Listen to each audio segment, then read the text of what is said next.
welcome to the one and only Team 2.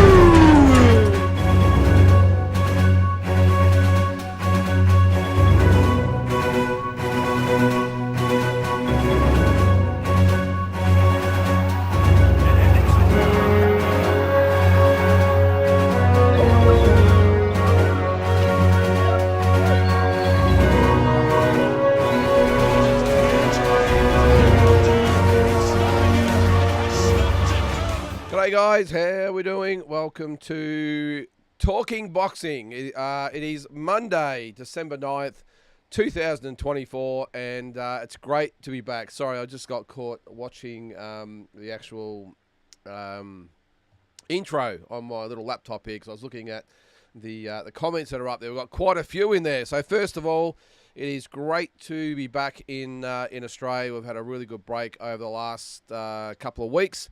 But it's always good to get home. We did a fair bit over there. We went to, and look, you probably saw it if you watched the videos, of course. But we landed in Dallas, went to Boston for 4 days, came back, went to Houston, San Antonio, and back up to Dallas. So we had an absolute ball over there, and yeah, but as I said, it's even better to get home. As I said, we've got a few people in the chat already, so appreciate that, guys. What do we got? We've got Big J in the chat. We've got Damien in there. We've got Eminem, Tommy Dokes. How are you, Tommy? And I did see someone else in there, Dry Turkey. Now, looking at your comment there, you might just ruffle a few feathers, excuse the pun there, Dry Turkey, but we'll get to you in a sec. But as always, I'll just go to my little screen here for a sec so we can get the comments in order. Now hopefully I'm coming through loud and clear there, guys. If I'm not, let me know, because I didn't even test it before coming on. And if you do hear a little bit of a buzz in the background, I've got a fan on. It gets very stuffy in this studio, so I've got it going in the background there. So if you hear that, apologies for that. So let's get into the show. Now, what are we going to talk about tonight? I wonder what. We had the Liam Paro fight yesterday. We had the Navarrete Valdez fight yesterday. We've had, I just struggled to keep up. We've got 2 shows here in Australia this week. One on Wednesday night, one on Friday night. So how good is that? And then we're into, what is it, Usyk, Fury, Sam Goodman, no, we're in a way. I mean, how good is it? I've probably missed some, have I? I'm not quite sure, but what a time to be alive, to be a boxing fan anyway. So, guys, let's get into it for starters. What do we got? We're going to start with Big J. Now, what do you got? You got 4 comments there, Big J, so let's see what you got to say there. If I can just see your first comment there. I see what theme you're on. Let's have a look. All right, Big J, what do we got? Great to have you back. Thanks, Big J. Great to be back. Very disappointing performance from Liam yesterday. Considering how well he started, I'll bet George shot his TV once the result was read. That $1.5 million fight is gone. Well, it was disappointing from Liam, yes, and I think he would be the first one to say that. And if you looked at my review yesterday and also on Walking Boxing this morning, you would have seen my full recap of my thoughts. Pretty much along the line of, I think he would rue, I think those were the words I used, rue the opportunity that was lost, because I definitely think that he's capable of beating Hitchins, but yesterday he looked way off the mark, didn't he? He just, I mean, the first 4 rounds were great. And as I said in my video, I actually thought, I was a little bit worried that Hitchins might get off to a really good start and Liam might have to run him down or chase him down. But when he'd won 3, if not 4 of the first 4 rounds, I must admit, I thought, geez, Liam, he's got this guy's measure and is just going to probably cruise to an easy decision. But then in the 5th round, things started to turn. And my thoughts on that, as I said again in the videos, is that the fights are normally split up into 3 groups. 4, the first 4, the second 4, and the third 4. The first 4, Liam looked great. The second 4 is when Hitchins made his adjustments and the groove of the fight, or both guys settled into the groove of the fight, and then we had that middle 4. The issue after that is in the next and final stage of the fight, the last 4 rounds. Hitchins was able to continue on with what he was having success with, and Liam just could not make the adjustments. Now, I don't know whether he didn't have a plan B. It just didn't look like he did it. He just really struggled after Hitchins made his adjustments, and and started to have success, it's just the same old, and his corner were reinforcing and reiterating round after round what he had to do, but I would have thought after it just wasn't working, there might have been something else to say, hey, look, we've just got to throw all this out the window and try and get back to some basics here and try and get Liam back into the fight. Because I thought after 8 rounds, I think I had it 5 rounds to 3 for Hitchins, or maybe 4-4. I can't remember. But anyway, it was on the knife's edge. But I would have expected maybe at that point where Liam's corner would have said, hey, look, this is at the point where if we don't change things up here, Hitchins is going to win this on points. The trend is going that way, and obviously that's the way it ended up anyway. I would have thought that they would have said, Liam, we've either got to plant our feet and just go for it, or we've just got to change something. And I just didn't see anything at all from the corner. Now, again, we don't know the circumstances in the corner. Maybe Liam there was some other issues. I don't know. Maybe he was trying and just couldn't get off, couldn't pull the trigger, couldn't get close enough to Hitchins. Maybe Hitchins just fought a great fight. I don't know. But overall, Big J, I suppose to agree with what you're saying there, it was disappointing. Above all else, we can look at all the different reasons about what we think might have happened, but look, there's probably no getting around the fact that it was a disappointing performance. It really was. So, as far as George goes, well, I think that fight still happens. I still think that fight happens maybe in the second half of next year. I would think that Liam will have to get a win under his belt. George, you would think, would fight early in 2025. Maybe Liam could come back in April, May, whatever it might be. He gets a fight, and then they fight at the end of 25. That's probably what I'm thinking. Although already, and I fully expected this, there was no surprise to me that after the fight, George Kambosos, in true George Kambosos way or fashion, never to miss an opportunity, straight on to Hitchins. And started to get into Hitchins. I think I might have seen a comment before someone's put on there about the little exchange. I expected it, and when I saw it, I thought, that's the George Kambosos we know. He is the ultimate marketing specialist, I suppose, the opportunist to jump straight in. He would have been thinking, you look at that there, Big J, the $1.5 million fight is gone. I reckon Kambosos, or George Kambosos, would have been thinking, all right, well, that $1.5 million fight might be gone for now, but there might be the potential for a $1.5 million fight with Hitchins instead. That's the mentality I think George Kambosos would have had. All right, well, that's out the window. No time to stuff around because I've got to get in, because it wasn't just George. I think there was something with Teofimo Lopez as well. I think Subriel Matias has started into Hitchins as well. You've got to get in, and that's why when George did that yesterday, I wasn't surprised at all. But as I said, mate, I think that, yes, that $1.5 million fight is gone for now with Liam Paro. Might still be down the track, but he's thinking another $1.5 million fight, and that is the Hitchins fight. Sorry, guys, I've fallen behind very, very early, haven't I? So apologies for that. And just, if you are watching for the first time or whatever, or you've been watching for a while and haven't commented, get your comments in the chat there, and we'll go through the whole chat section.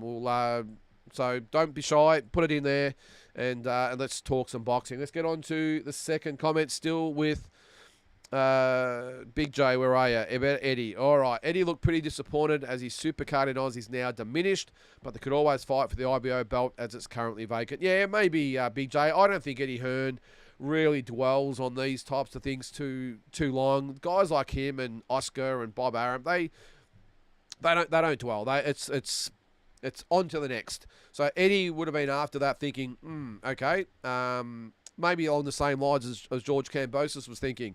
All right, this fight's off for now. Maybe I'll go get the selfie with Richards and Hitchins now, and then we might start the process with George Kambosos now, make that fight the Australian fight. I don't think Hitchins would want to come to Australia, though, if I'm being honest. But look, there's plenty of other big fights out there, Big J. If it's George against whoever, it's going to still be a big fight. Plenty of guys on the undercard. Well, Jai Apataya, Sky Nicholson. I mean, he's got a pretty good stable of fighters. There'll be no shortage of fighters here in Australia that will be wanting to fight each other on that card. So it's a little bit disappointing. It's not going to be probably as big, but I think Eddie Hearn and everyone, George Kambosos, everyone would move on pretty quickly and just get on with it. So we'll see. We'll see. All right, under this week's card, I was waiting for this one, Big J. Jazzy and Shannon. This is Jazzy Parr, Shannon O'Connell. Is a lose-lose fight. If Jazzy wins, she's beat an old woman. If Shannon wins, she beats a novice. No real point to this fight. Other than the pretend changing of the guard. Geez, you're a little bit harsh on the girls there, Big J. Look, I get it. I'm not disagreeing with what you've got to say there. But look, I don't mind the fight. Now, this has got nothing to do with the fact that I'm friends with Shannon. I've got a history with promoting Shannon. I'm looking at it the way No Limit would look at it, Big J, and that is that they're looking to they need content at the moment, and they're really struggling because Tim Zoo's out of the picture and Nikita's injured.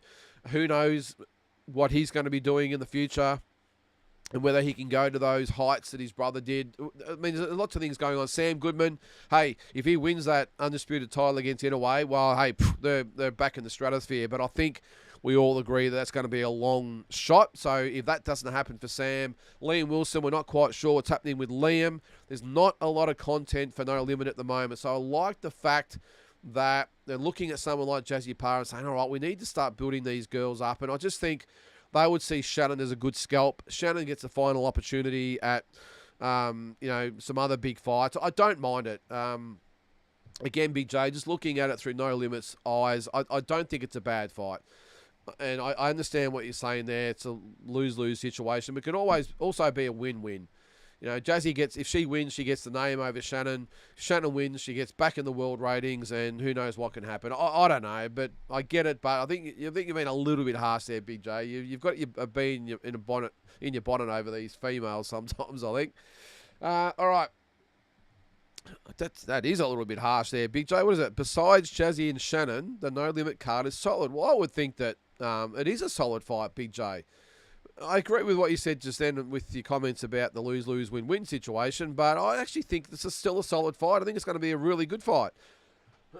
Excuse me there. I've got a bit of a head cold at the moment too, guys, so if I cough and splutter during the episode, apologies for that. But yeah, look, I think there's let's actually have a quick look at the card, by the way. Where is it? Australia. Sorry, guys. I'll get on here. Let's have a full look at the event. All right. So when is it? Friday night, isn't it? All right. Here we go. So we've got. So obviously we've got Jazzy and Shannon. We've got Kay Scott, Desley Robinson for the IBF title. Great fight. To SC versus 2. What if you pronounce that? Stevan Ivic, Callum Peters, George Webb-Rose in his. I did see that at the start, Big J, and thought, hang on, George Rose is fighting. Of course, George Webb-Rose up against Callum Peters and Ahmed Redder, Michael Reynolds. Well, 3-0 versus 1-1 there. We've got a debut against a 1-0, a 6-0 versus 7-1. Look, I think the whole card's solid, Big J, and I think you're being a bit rough on the girls. I think it's actually going to be a really, really good fight between Jazzy Parr and Shannon O'Connell. I think you're going to see a good fight in that. The styles. I think we've even discussed this ourselves about Shannon taking a lot of punishment. Jazzy Parr's not the type of opponent that's going to really knock Shannon around. I don't think Jazzy's got the power and the strength and everything to worry Shannon that way. So she's going to have to outbox her. On the flip side, Shannon, if she's not feeling threatened by someone having power to hurt her, she's going to come forward and really put it on Jazzy Parr. So I think it's a really good fight. I do.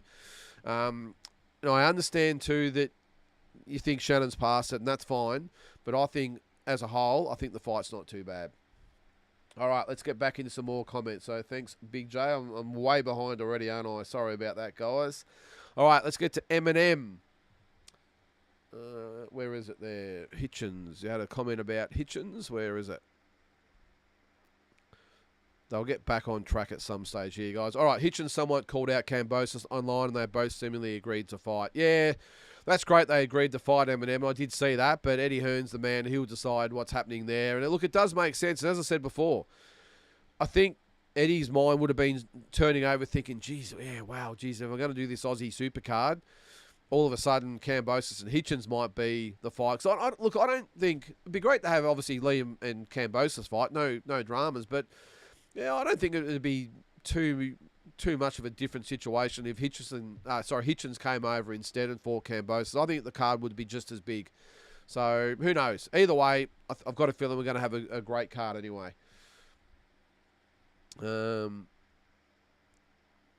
Tonight's episode of Talking Boxing may well go for 5 hours. A lot to talk about. 100% Eminem. So I better get moving, midnight, because there is so much going on in the fight game at the moment. I'll go to Tommy there. Where are you, Tommy? Yeah, thanks, Tommy. Nice to be back, mate. I appreciate that. Where's that comment there? Tommy says he was rooting for Liam Paro. Where's that comment? All right, we're almost back on track here. I'm almost to the bottom of them.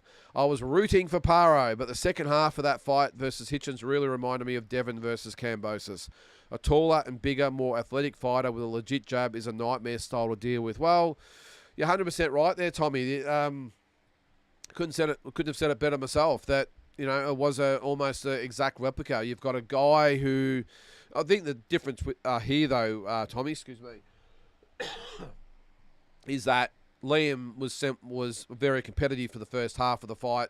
George, if we're being honest, I don't think won a round against Devin Haney, so that's probably a little bit different. But I do get what you're saying there, that it was definitely as frustrating a night. George, again, didn't have the ability or maybe didn't have that plan B or to switch up or change plans. I don't know what it was, but it was the same repeat after repeat, like round after round after round, just a repeat of each one after each other, wasn't it? So, and yesterday was the same for the last 8 rounds. So I don't know. Look, again, it's easy when we're out here. Look, just from my experience when I was fighting, I do understand sometimes you just can't get in.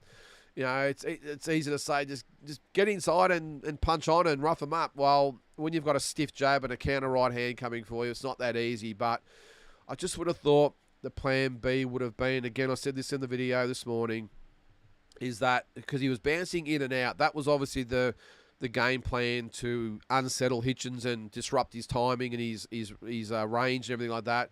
But once he was starting to fall behind, I just think that would have been the time to be more flat-footed and just really try and hunt Hitchins down, because he wasn't doing himself any favours by continuing to be in and out, because all he ended up doing was just almost making it easier for Hitchins, who had really found his range by that stage. So anyway, again, we're all experts, aren't we? But I think there's a lot of things they would have done differently, and they'll look back at the tape and go, yeah, we did so many things wrong. But I'm with you there, Tommy. It does remind me of that fight as well, and just as frustrating that fight was as well. All right. Does Matthias have the better style suited to beat Hitchins? I saw a report, can't remember where that said it could be Hitchins' first title defence. Wouldn't surprise me, Tommy. And to answer your question, yes. I think that Matthias does have the style to beat Hitchins. And isn't it funny? I mean, all boxing fans talk about styles make fights, and the casuals probably can't get their head around that. This is a classic example there, Tommy. And I think Teofimo Lopez is the same. I think Teofimo Lopez would have the style to beat Hitchins, because I don't think, to me, I wasn't that impressed with Hitchins. He fought a very, very good fight against Liam, but style-wise, they just didn't mesh. A bit like George and Devin Haney. George, probably unlike, say, Ryan Garcia against Devin Haney, didn't have the ability to load up and that whipping left hook. George is pretty much a straight up and down type of fighter, very, stock standard type of fighter. Garcia is very unpredictable, so he obviously had more success. A little bit with this as well. I think Matthias, he's a little bit awkward. He does come in very fast and hard and then flat-footed. So, and he keeps coming for the entire fight. And I think his style would definitely be more suited to beat Hitchins than what Liam Paro's was. And Matthias does have a fair bit of power. Liam has had some knockouts in his career, but he's not, in my opinion, not really a puncher. So, yeah, I think Matthias would have a really good chance against Hitchins. Because again, I wasn't that impressed. As good as he was, I just think Liam made him look a lot better than what he really is. I don't think Hitchins is really in the mould of a Haney or a Shakur Stevenson or a Javante Davis, one of these types of guys. I think he's a good fighter, but definitely very beatable. Just my opinion. All right, I think I'm almost to the end of these comments now, so I think we're good. There's Damien. Yes, I'm back. Damien, thanks, mate. How was your trip? It was excellent. What's your thoughts on the potential DAZN Foxtel deal? Yes, I had this sent to me while I was away. Now, it looks like DAZN are looking to buy a 60% share in Foxtel, News Corp's share, I think it was. Love it, Damien. The interesting thing will be is that what impact it has on the no limit deal with Foxtel. Because I would think that if DAZN has that type of share in Foxtel, that contract or agreement, whatever it might be, when it is up, will be ripped up and will not be renewed. Why would DAZN let No Limit have a complete monopoly on their platform when they've got Tasman fighters on board? They've got other promoters they deal with all over the world that would, Lou DiBella and those types of guys, even Eddie and Oscar, they might want to do shows here. I love it. Actually, Oscar probably wouldn't want to do a show here, but you get what I'm getting at. I don't think DAZN would allow that to happen if they owned a 60% share of Foxtel. It will be open slather again, I think. And my personal opinion, if that was the case, Damien, is that if the contract with No Limit was ripped up, I think we're at a stage now, and No Limit had probably a lot to do with this, by the way, so it's a credit to them. So this is not having a shot at them, but I think boxing now compared to what was it? It was been about 3 years since it's been in place. The standard of professional boxing in this country now, as far as promotions goes and everything, now so much better than even 3 years ago. I think we would be okay. So because the reason they went into this monopoly in the first place is because they were sick of dealing with the promoters on the second or third tier down. They were giving dates to. They weren't doing the right thing, and I don't blame the management of Foxtel saying enough of this shit. Give it to No Limit. They're the most professional, and let's just let this boxing, leave this boxing part to them. Now that we've got so many good promoters in Australia, I think it will be a good thing if there was no monopoly, because I think the Wild fighters, the Tasman fighters, I know Tasman are with DAZN, but that would maybe change and they would be on Foxtel as well. Ace Boxing, I would think those promoters, maybe Dragonfire, if they had a little bit more budget in the promotions, could put some more investment into their fights as well, because they put on great shows. So if you think that we've got, even without Dragonfire, we'll put an asterisk beside them, but to think that we've got No Limit, Ace Boxing, Tasman Fighters, and a Wild Fighter, just to name a few, there's no reason why there has to be a monopoly anymore, I don't think. Because back in the day, take it from me, there's been some promoters that haven't done the right thing with the Foxtel money, which is why they said no more. No Limit, you can have the whole lot. So, but I just think in such a short amount of time, the whole thing's just been thrown up in the air. And again, it's a credit to them, because they set the bar so high, other promoters had no choice but to go with them and try and match them. And now here we are with a lot of very, very good promoters in Australia, and also overseas promoters looking to promote here. So it's a win-win for everyone involved there. How was that, Damien? Why didn't no one address the Eddie and Sky talk? That went very quiet very quickly, Damien. Of course, Oscar was vocal about that, was he, on the Clapback Thursday?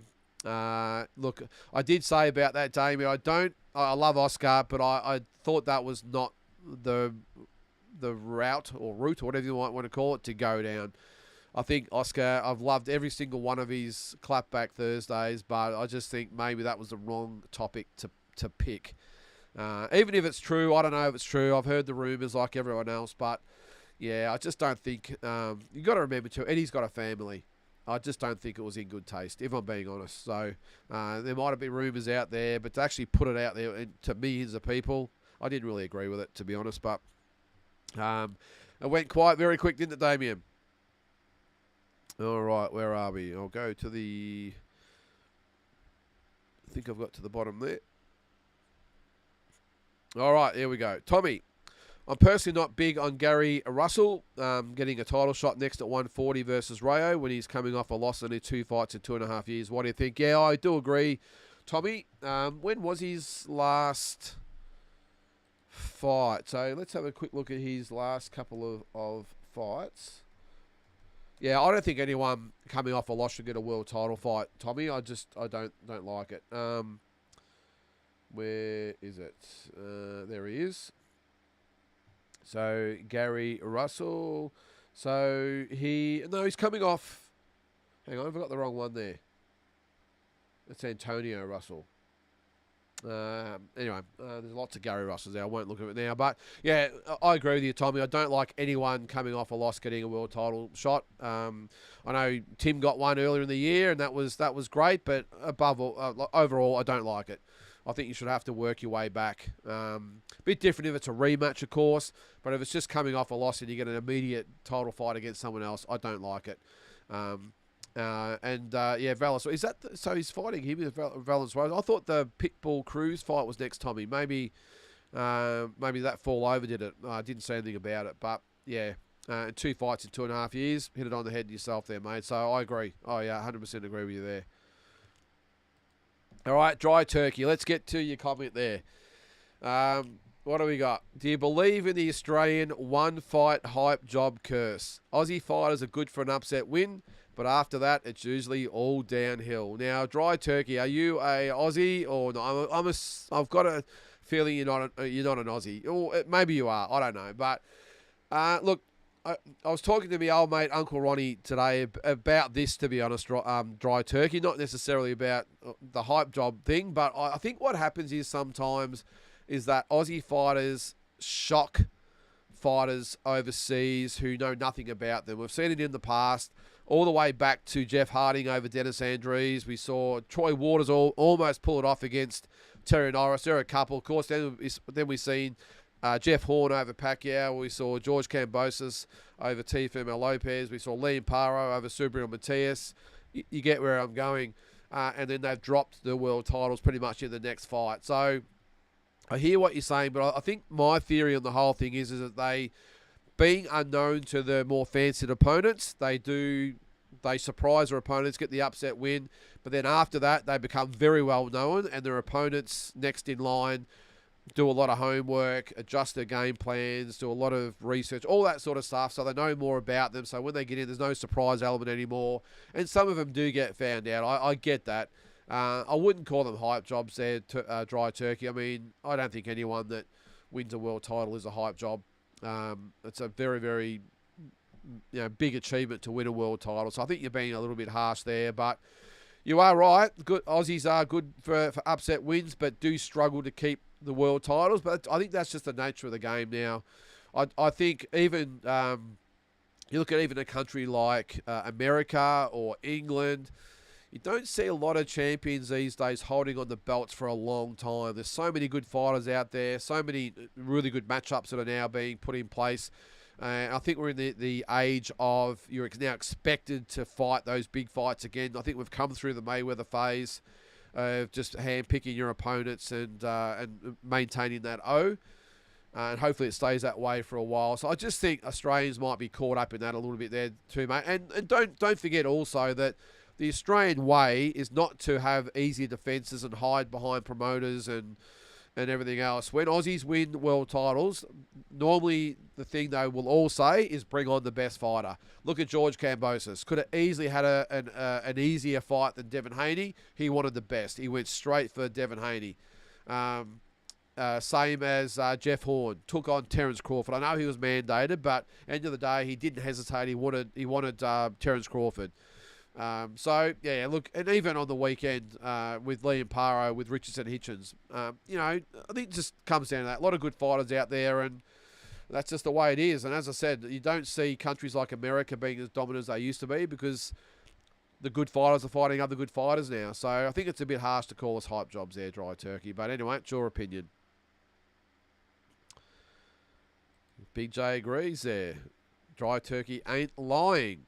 Paro could be just another one-hit wonder. I hope I'm wrong.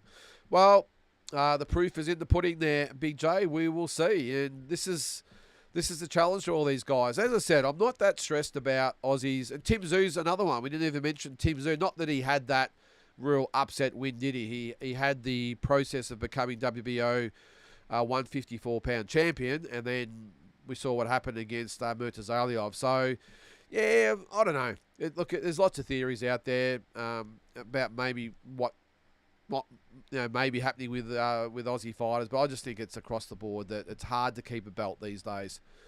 because the sanctioning bodies, unless your name's Canelo or Charlo or someone like that, they're right on you about your mandatories. So you got no choice but to fight the best fighters. And as I said before, very, very hard to keep your belt, and you don't see many champions racking up the defences. Most champions these days have 1 or 2 defences, and if they're lucky, and then they lose the belt. So it's not just Aussies. Anyway. And as far as your comment there, Big J, about Paro being a one-hit wonder, we'll see. The rest is up to him, isn't it? Jeff Horn couldn't come back. George has really struggled to come back. Tim, we'll have to see what happens with Tim. We will see. All right, we'll move on. Bill, how are you, Bill? Kambosos, Paro, not as interesting now, and both too much to lose. Personally, I'd rather they fight abroad, so neither lose. Fighting against each other, Australia, lose one of our greats. Yeah, I get that, Bill, but I do like the fact that we are embracing the UFC model in that fighters are fighting, good fighters are fighting other good fighters. And whether they're choosing to or being forced to, at least it's happening. And the loss, I don't think a loss these days really is as damaging as it used to be. And that's why I'm not stressed about if they do fight, mate, and one of them loses. They just have to reassess. That's life. So I get that. What do you say? They're fighting each other. Australia loses one of our greats. Yeah, it's one way of looking at it, mate. But look, that's the fight game. I don't agree at all as far as, avoiding certain fighters to remain, undefeated or, in line for a ranking or a title shot or whatever. I just love what's happening now is that good fighters are fighting other good fighters, and what happens, and you lose, well, that's stiff shit. You got to get back on with it and move on and get yourself back up there. So, and these two are no different. Sammy T, gallant effort by Joel Kamakayo overseas on the weekend. I thought he was winning until he got caught. I believe he still has a few fights left. I'd like to see him fight Brock if he wins on Friday. Yeah, I only saw the highlights, Sammy. I didn't see the whole fight. Look, again, I'll take my hat off to Joel just for the fact that he went over there to Dubai to fight his opponent. What was his name? I can't remember off the top of my head, but he got out of the fishbowl of Australia. I think he's pretty much had all his fights here and said, nah, I'm at the stage of my career where I have to take a chance, and he went over there, and yeah, he got caught. And look, whether he was winning or not, I mean, it was only the 4th round, wasn't it? So it was a long time to go in the fight. But yeah, look, he did what he had to do. I'm sure he'll be back. I'm not quite sure he's at the level there, Sammy, at that top level, but not everyone has to be at the top level. Just get the best out of yourself that you can. And I really like Joel. I think he's a real character of Australian boxing, and I did say in my videos the other day that, the fact doesn't matter that he lost. The fact that he went over there and put it on the line, it's got my full respect. So let's hope he comes back. I'm sure he will. I'm sure he's learned a little bit out of it. And, hopefully he gets a little bit more out of his career before his time is done, because I think he is in his mid-30s now, Sammy, I think. But, hopefully he gets another big fight or two down the track. Jesus, Paro title run was short-lived. Not sure he can go for another run. Well, he's not overly old, I don't think, Jesus. I think he might only be in his late 20s, I think. So he's got a bit of time. But look, it can change. This is the thing that we all look at the most recent fight. Look at Sabrina Matias and George Kambosos. Now, Matias was schooled by Liam Paro early in the year. Now, all of a sudden, he hasn't had a fight. Did he have a fight since then? I think he did, didn't he? Or not? Did he? Hang on. I think he did. Hang on. Let me have a quick look. Did he have it? He did. Let me have a quick look. Hang on. But either way, he was done. He was on the scrap heap when Liam beat him earlier in the year. And all of a sudden, he's looking to be in line for a title shot. George Kambosos was stopped by Vasily Lomachenko earlier in the year. Now, all without having another fight, he's in the mix for a title shot. So it's amazing how it works. So there you go. Yeah, he did. Sabrina Matias did beat Roberto Ramirez last month and won in the second round. So, yeah. So, look, it can turn very quickly, Jesus. And I think Liam, if he gets a win under his belt, all of a sudden he's back. That's just the way boxing works. Doesn't matter what the opponent's like. If he gets a win, he's back. So I don't think his run has been short-lived. I think he'll get another crack. He's a former world champion. The up-and-comers are going to want to fight a former world champion. So he'll get another crack at some stage, and it's up to him whether he's going to be good enough, I suppose. But I think he'll get another run at it for sure. Larry, to be fair, I thought it was a rather close fight. I think I had it 7-5 Hitchins or a draw. Liam did well, but could have probably been a bit more aggressive. Hitchins very large for the weight. He was big for the weight, Larry. Look, I don't agree, though, that it was a close fight. Maybe if you got it 7-5, maybe.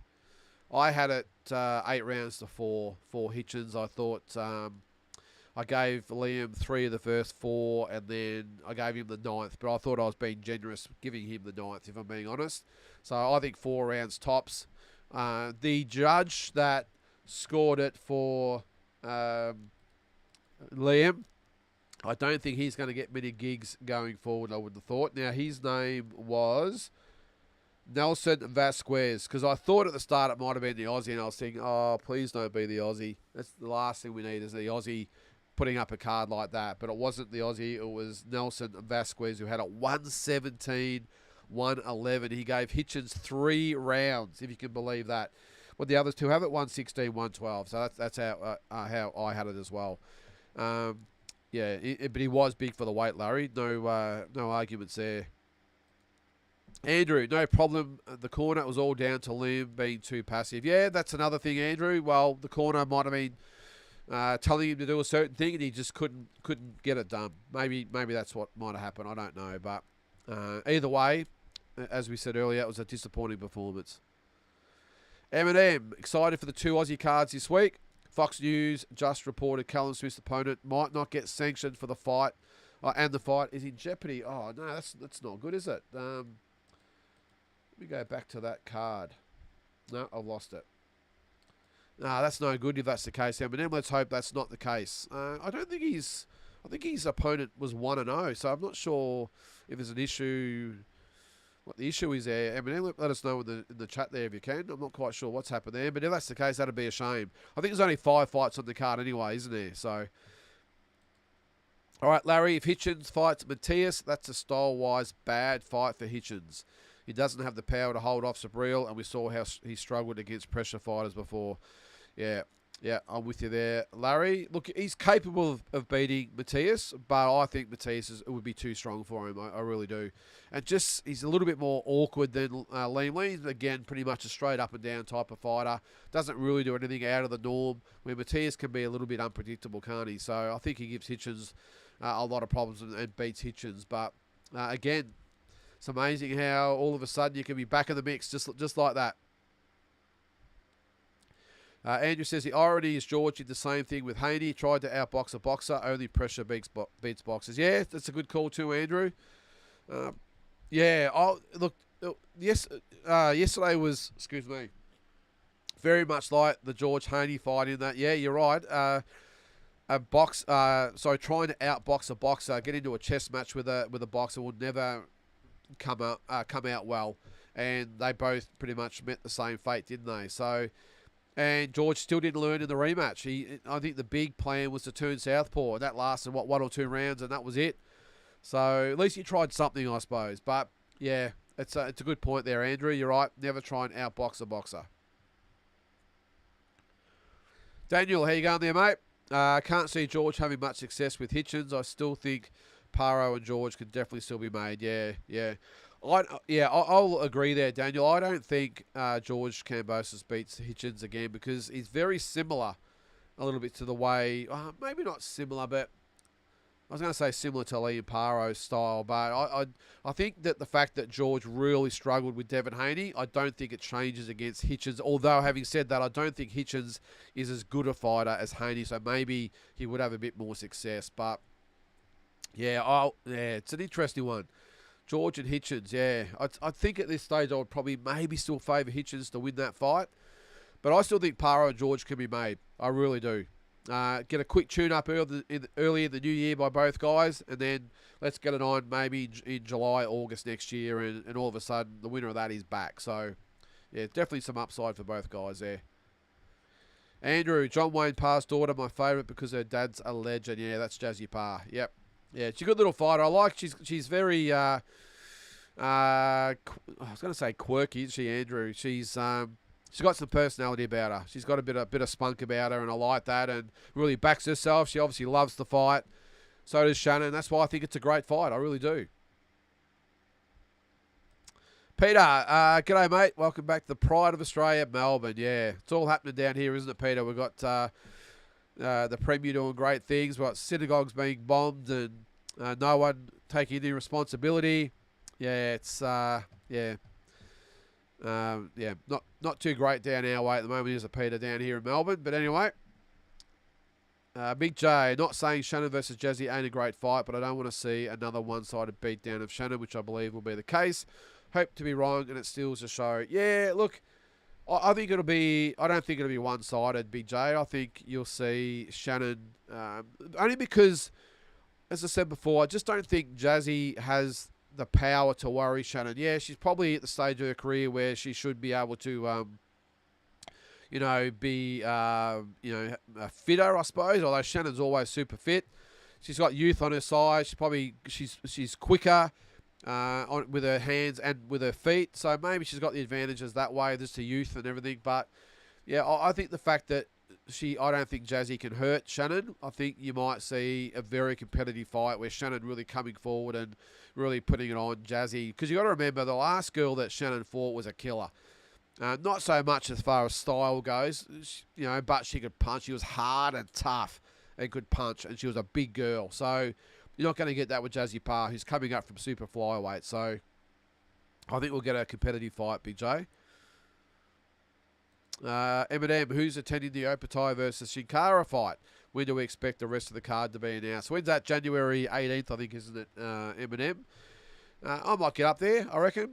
Tasman Fighters card, and obviously Matchroom will be involved as well. Look, I've got no doubt the undercard will be stacked. It will be stacked. I'd love to get up there for it. Is there? I'm just looking at Box Rec at the moment. Is there anything actually on Box Rec? I'm assuming maybe just the main event. Let's have a look. I reckon this will be a good fight, by the way, with Jai and Shinkara. I think Jai wins, but this Shinkara is a big, strong guy who likes to punch on. Now, that obviously works in with Jai because he loves to do the same, but I think it's going to be a competitive fight. It'll be a tough fight. I think Opatai gets the job done, but I don't mind the fight. I've seen a bit of him, Shinkara, online on YouTube, and he goes okay. He has a crack, so it's going to be entertaining anyway. So nothing online at the moment. So it's a Gold Coast Convention Centre, Wednesday, 8th of January. Sorry, not the 18th, in Broadbeach, that is.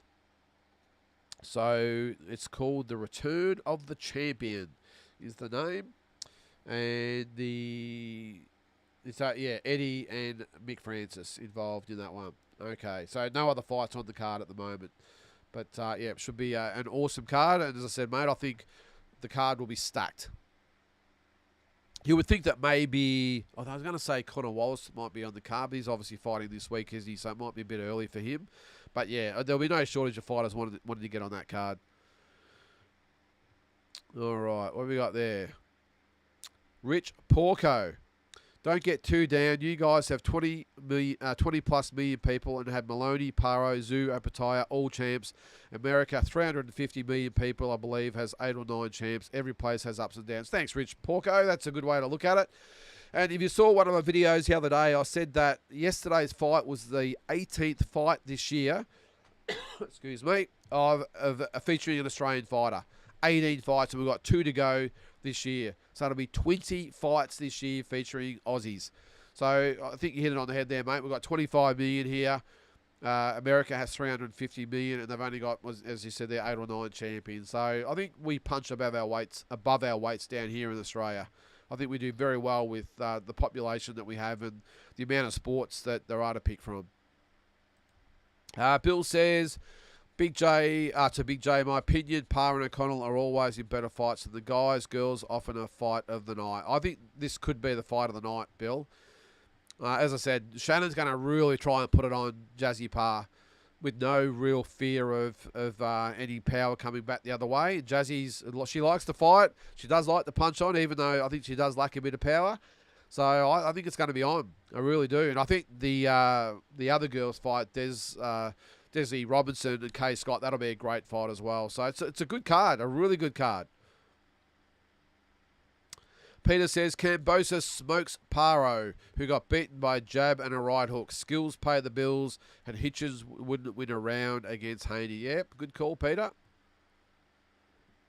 Andrew disagrees. Cambo smokes no one. Yeah, well, when you think about it, Andrew, I think he's a lot better fighter than what his recent record has shown. But really, at the end of the day, I think we all agree he was fortunate to get the win over Maxie Hughes. He's not really in the upper echelon of world-class fighters, in between the Devin Haney losses and the Cambosis losses, and it could have easily been 4 losses in a row. Of course, if he hadn't beat Hughes, he wouldn't have got the Lomachenko fight, but yeah, he hasn't really been able to get back to that level, has he, since the Teofimo Lopez fight. But I still think George has got a lot left to offer. He just has to have the right fights. But look, I'm still a big admirer of George Kambosos, who could have taken the easier route a lot of times, but took on Devin Haney twice, took on Lomachenko.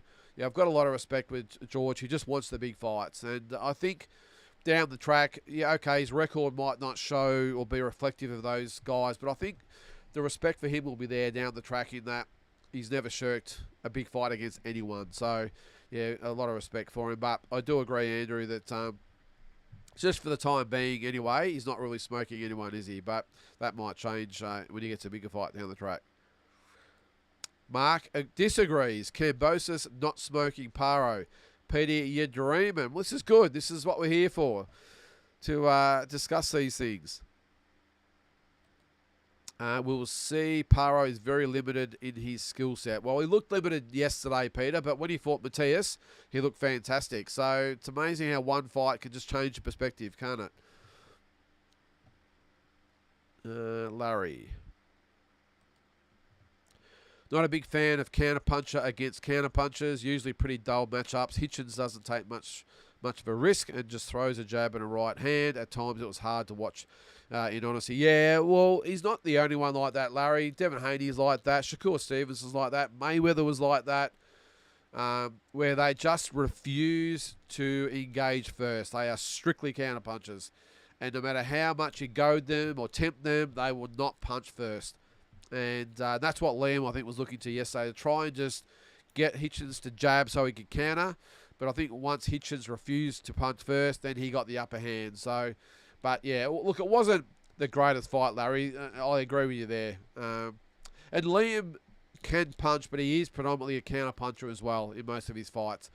But yeah, it wasn't the greatest fight. But yeah, I didn't mind it. I didn't mind, even though it was dull, I didn't mind the fact that it was a bit of a chess match myself. But I can understand fans out there weren't too happy with it. All right, Peter. Paro never worked the body to slow him down and to get him to change his game plan. Yeah, I didn't see any body punching at all, Peter, if I'm being honest. Excuse me there. Yeah, I'm with you there, Peter. Never saw any real body punches at all. And that is the easiest and best way to slow down someone like a Hitchins, is to go to the body. And maybe that might have been a plan from the corner as well. Liam, start going to the body. You know, if you're having a bit of trouble, getting, the counters or whatever he was trying to do, go to the body. Even if it's just a straight left to the body to get inside and then start ripping once you're in there, I don't know. But again, nothing happening. So they will definitely look at the tape and think, geez, what the hell were we thinking? Opatai is on another level to any other fighter in Australia, and it's not close. Yeah, I agree, Peter. Yeah, he's the undisputed, in my opinion, undisputed number 1 in Australia, and to me, obviously the best cruiserweight in the world. So he is A level, is Jai Opetaia. It's not. You're right. It's not even close.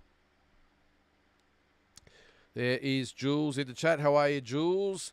Anyone excited to see Brock Jarvis? Had a good spell out and good to see Jeff back. What's his ceiling? The move to middleweight was crazy at the time, but has normalised in my mind. Yeah, no, I think it's great to have him back, Jules. And I'm really glad he's back with Jeff Fennick too.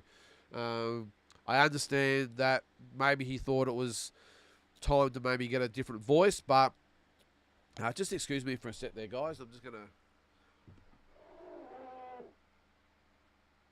Sorry, guys, just been a bit gross there. I had to blow my nose. I'm getting very stuffy. So sorry about that if that came across on the microphone. But I had to do it. I was getting stuffed up. All right. I think a lot of people are saying that he maybe needed another voice, and maybe Brock thought that himself.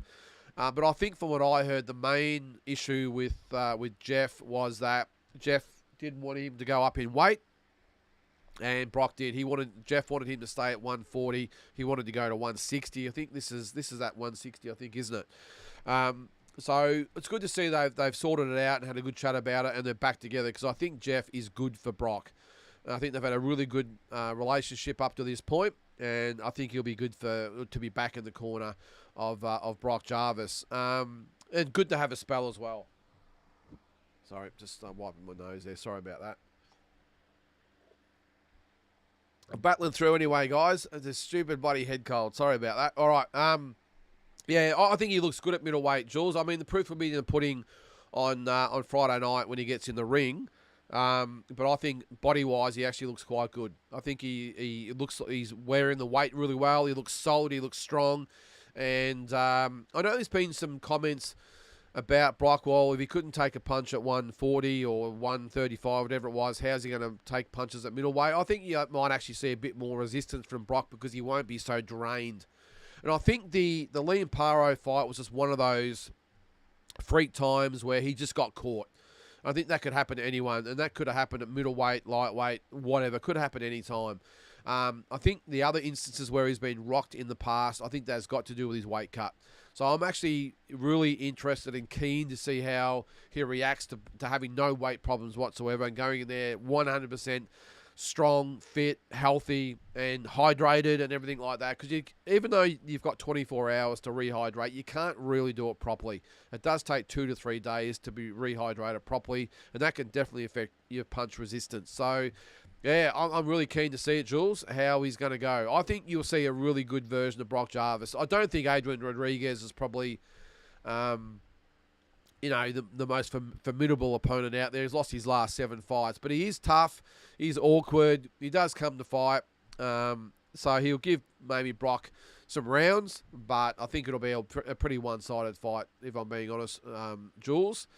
What's his ceiling? That's a very good question. Well, I can't really answer that yet till I see him on Friday, Jules. I think talent-wise he's got it all, but I just want to see him put a few wins under his belt at this weight.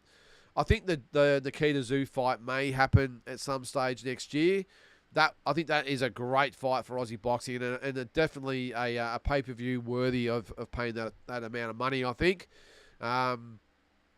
But yeah, as far as his ceiling goes, I suppose we'll soon find out, won't we, as they start matching up against some better guys. But again, I think the fact that he's gone to middleweight, I think we're going to see a really good version of Brock Jarvis, and I think he'll win very comfortably on Friday night. G'day, Glenn. George literally got beaten by a not very hard jab. Seriously, yeah. But Devin Haney has done that against a lot of fighters, though, Glenn. Some good fighters, he's done it. So, yeah, I don't think you can sort of put George pigeonhole him into that. He did get beaten by a jab, but he's a very awkward customer, is Devin Haney, and George's style is just not very, very suited to Devin Haney's style. Yeah, as it was for Lomachenko as well. But, yeah, no, you're right. Hard to argue. He got beaten by a jab. You're right. What shot are you giving Zerto to beat Opatai percentage-wise? Probably about 10%, Porco. I think, from what I saw of Zerto and Billum Smith, I think that Jai Opatai wins that fight very comfortably. And the reason I say that, Porco, is because I just think Zerto, he's a Mexican. You don't normally see Mexican fighters at that weight, at cruiserweight. So, but he even though he is that weight, he still fights like a traditional Mexican who aren't very fast on their feet. They sort of grind you down. They go through the gears as the fight goes on. They're always tough fights. You never get an easy fight against a Mexican. But I just think the fact that slow feet, slow hands, I just don't think that bodes well to go well against someone like Jai, who's so fast on his feet and with his hands at that weight. I just think as long as Jai doesn't engage Zerto too much in the fight and get into the trenches, I just think he picks Zerto apart. I mean, Jai Pataya is a 10 times better fighter than what Billum Smith is. And it was, even though Zerto won that fight quite comprehensively, Billum Smith did have his moments. I just think Jai, if he does what he does best, on his toes, in and out, off to the sides, punches in volume, I just don't think Zerto can go with him, Porco. So I would only say about a 10% chance. Mark says, how the hell was Jarvis getting down to 126? Yeah, it's a good call, Mark. I promoted actually promoted a couple of Brock's fights. The first fight I promoted of his was in 2017. So what's that, 7 years ago? He was 122 at that stage. He fought at Super Bantam. And he just come up from Bantam, or I don't think he fought at Superfly, he might have. But when I promoted it was 122. Yep. And then 2 years later, he fought on the Jeff Horn, Michael Zarafa card in Bendigo that I was a co-promoter with Dean Lonergan with. And I think he might have fought at 126 in that fight. And he was a skin and bones. And he wasn't a very happy chappy, Mark. I can remember he was doing it tough and really struggling to make the weight then. And he was so slight, you know. He was just really, he was so fragile almost, you know, shaking his hand and, you know, giving him, not, you know, putting the hand on the shoulder. You could just feel the bones and think, geez, there's just nothing of this kid. And then when he got, when he went up to I think he might have went to 135 first, and then up to 140. I actually thought he looked pretty good against Liam Paro, besides the result, by the way. But I think body-wise, he didn't look too bad. But yeah, to go up down to 160, he just looks a completely different guy. So I think I don't mind Brock. Just saying, look, if I'm going to be in this sport, I'm going to enjoy myself and I'm going to be comfortable at the weight. I don't want to waste down, because who can enjoy just being a skeleton for, you know, 9 months of the year, you know, trying to get down all the time. So I don't blame Brock for saying, look, you know, I'd probably have that mindset as well. I'm either going to fight it where I'm comfortable, I'm just going to give it away. So I don't mind it. But you're right, how he made 126, who knows? But again, as I said, he fought lighter than that, which is, again, hard to get your head around. All right, we've got some disagreements there, is it? Love you. Sorry, Peter, love your contribution to the channel, but that's a hard, politely disagreed from me, Reed Paro and George. Hey, well, that's what it's about, Jules. We're all here for the same thing. Disagree, debate, whatever it is, as long as we're all civil in the whole thing, that's what we're here for, mate. So you can disagree as much as you want. Glenn says, Liam bamboozles George in an 8-4 point victory. Yeah, did I give my prediction on George and Liam? I don't think I did. I think it might have been Hitchins and George. I would think. I'm just trying to think who I would back with Liam and George. It's a great fight, regardless of both guys coming off losses now. I would almost back Liam Paro still, I think, to win against George at this stage. I think Liam could beat George. Again, it comes down to styles. I just think style-wise, Liam would have it over George. I don't know. It's a good debate to have, though. Glenn? You obviously agree that, or think Liam would win, but 8-4, it's pretty one-sided there. What's that, Big J? Can I get a birthday shout-out for my girls? Of course you can. Happy birthday to Big J's daughters. All the best, girls, and hope you have a great day, and I hope you've been spoiled all day. Andrew Sky loves the Eddie. What's that, Big J? Isabella turned 18 and Ava turned 11 last week. That sometimes watch the show. Well, happy birthday. 18 years old. Jeez. I was picturing little kids, Big J, but hey, happy birthday to Isabella and Ava. I like the way you spelled the names there too, Big J. That's Isobella and Ava. Normally it's Isabella and Ava with no H there, but I like that. So, yep, happy birthday, and glad you liked the show. I had my son turned 20 a couple of weeks ago. Or no, just over a week ago while we were overseas. He turned 20, and my youngest son is about to turn 18. So it's amazing how they grow up, Big J. Cal Jane Hartman, how are you, Cal? Glad you're back. Thanks you, Cal. I appreciate that. I'm getting a bit disappointed. These Aussie boys seem to be all talk and not much action. It's embarrassing. If only they had the pack punch with their fists than them ours. We haven't had the best year, have we, Cal? Well, in some respects we have. As I said before, we're about to have 20 fights featuring Aussies for the year. So I think that's great for Aussie boxing. The problem is it hasn't been the greatest year. I mean, you take away Jai and Sky Nicholson, we haven't had a lot of success in world title fights. I get that. But the fact that we're always fronting up with so many fighters getting in world title fights, I think you've got to look at the positives, Cal, not the negatives. Positives are that seems like every month there's an Aussie in a world title fight. The downside is we're not having much success, but hopefully that'll change. The fact that we're getting more and more opportunities now, I've got no doubt that eventually you'll see, half a dozen champions at a time coming out of Australia. But as I also said earlier, it's just hard to keep belts these days. It's just the way of boxing, and I don't mind it. Belts changing hands all the time if it's warranted. But yeah, it's just that's the game, isn't it? Larry, I would probably say that the talent at cruiserweight has recently been at a modern time high. Opataya beat the old guard in Breedis, and if he can beat Zerdo, he's truly pound for pound, in my opinion, top 5. Yeah, I think so. I don't know about the talent being at a modern time high, Larry, although it hasn't been a lot in recent years, has there, when you think about it? At the moment, of course, we've got Jai, Zerdo, we've had Breedis. I suppose, do you put a Billum Smith in there? I don't know. You need contenders, I suppose, but yeah, I don't know. I just think at the moment, Opataya and Zerdo are the only real 2 players in the division. And I think that fight happens, before midway next year. But I agree with you too. He's really on the cusp of being pound for pound. Definitely top 10. You've got top 5 who beat Zerdo. I don't know. There's still plenty of fighters maybe in the conversation there, Larry. But I've got no doubt that Jai at the moment, probably I would put him in the top 15 pound for pound. But I've got no doubt within the next 12 months he'll break the top 10. He's just got all the talent in the world, has Jai Opataya. And I think we're going to see him as one of the most talked about fighters in the world, pound for pound.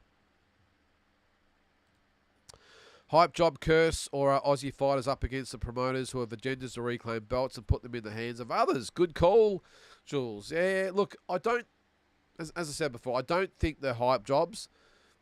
Look, they're just fighters who have got opportunities and then they have to fight other good fighters. It's really hard to continue to beat great, or not great, but very good fighters after very good fighters after a very good fighter. That's just the way it is. And you get the excuse me, there's the voice there. You get the exception with guys like Canelo and Pacquiao and Mayweather and even De La Hoya lost a lot of fights, but you get the exception in guys like those fighters who can continue to win and continue to rack up the belts.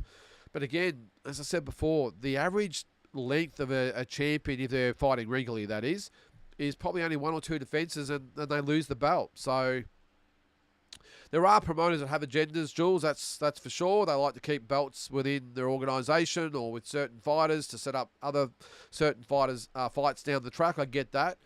But I do disagree that Aussies are hype jobs. As I said before, I think the USA don't have anywhere near as many champions as they used to have. The UK don't have anywhere near as many they used to have. And we have probably 5 times as more fighters fighting for world titles than what we used to have. I mean, I remember back in the day, we had, I'm only going back to the mid-'80s here, but we had Lester Ellis, and then we had Jeff Fennick, and then we had Barry Michael, and that was pretty much it. And then we had Danny Green come along, and then we had Anthony Mundine come along. Costazil, of course.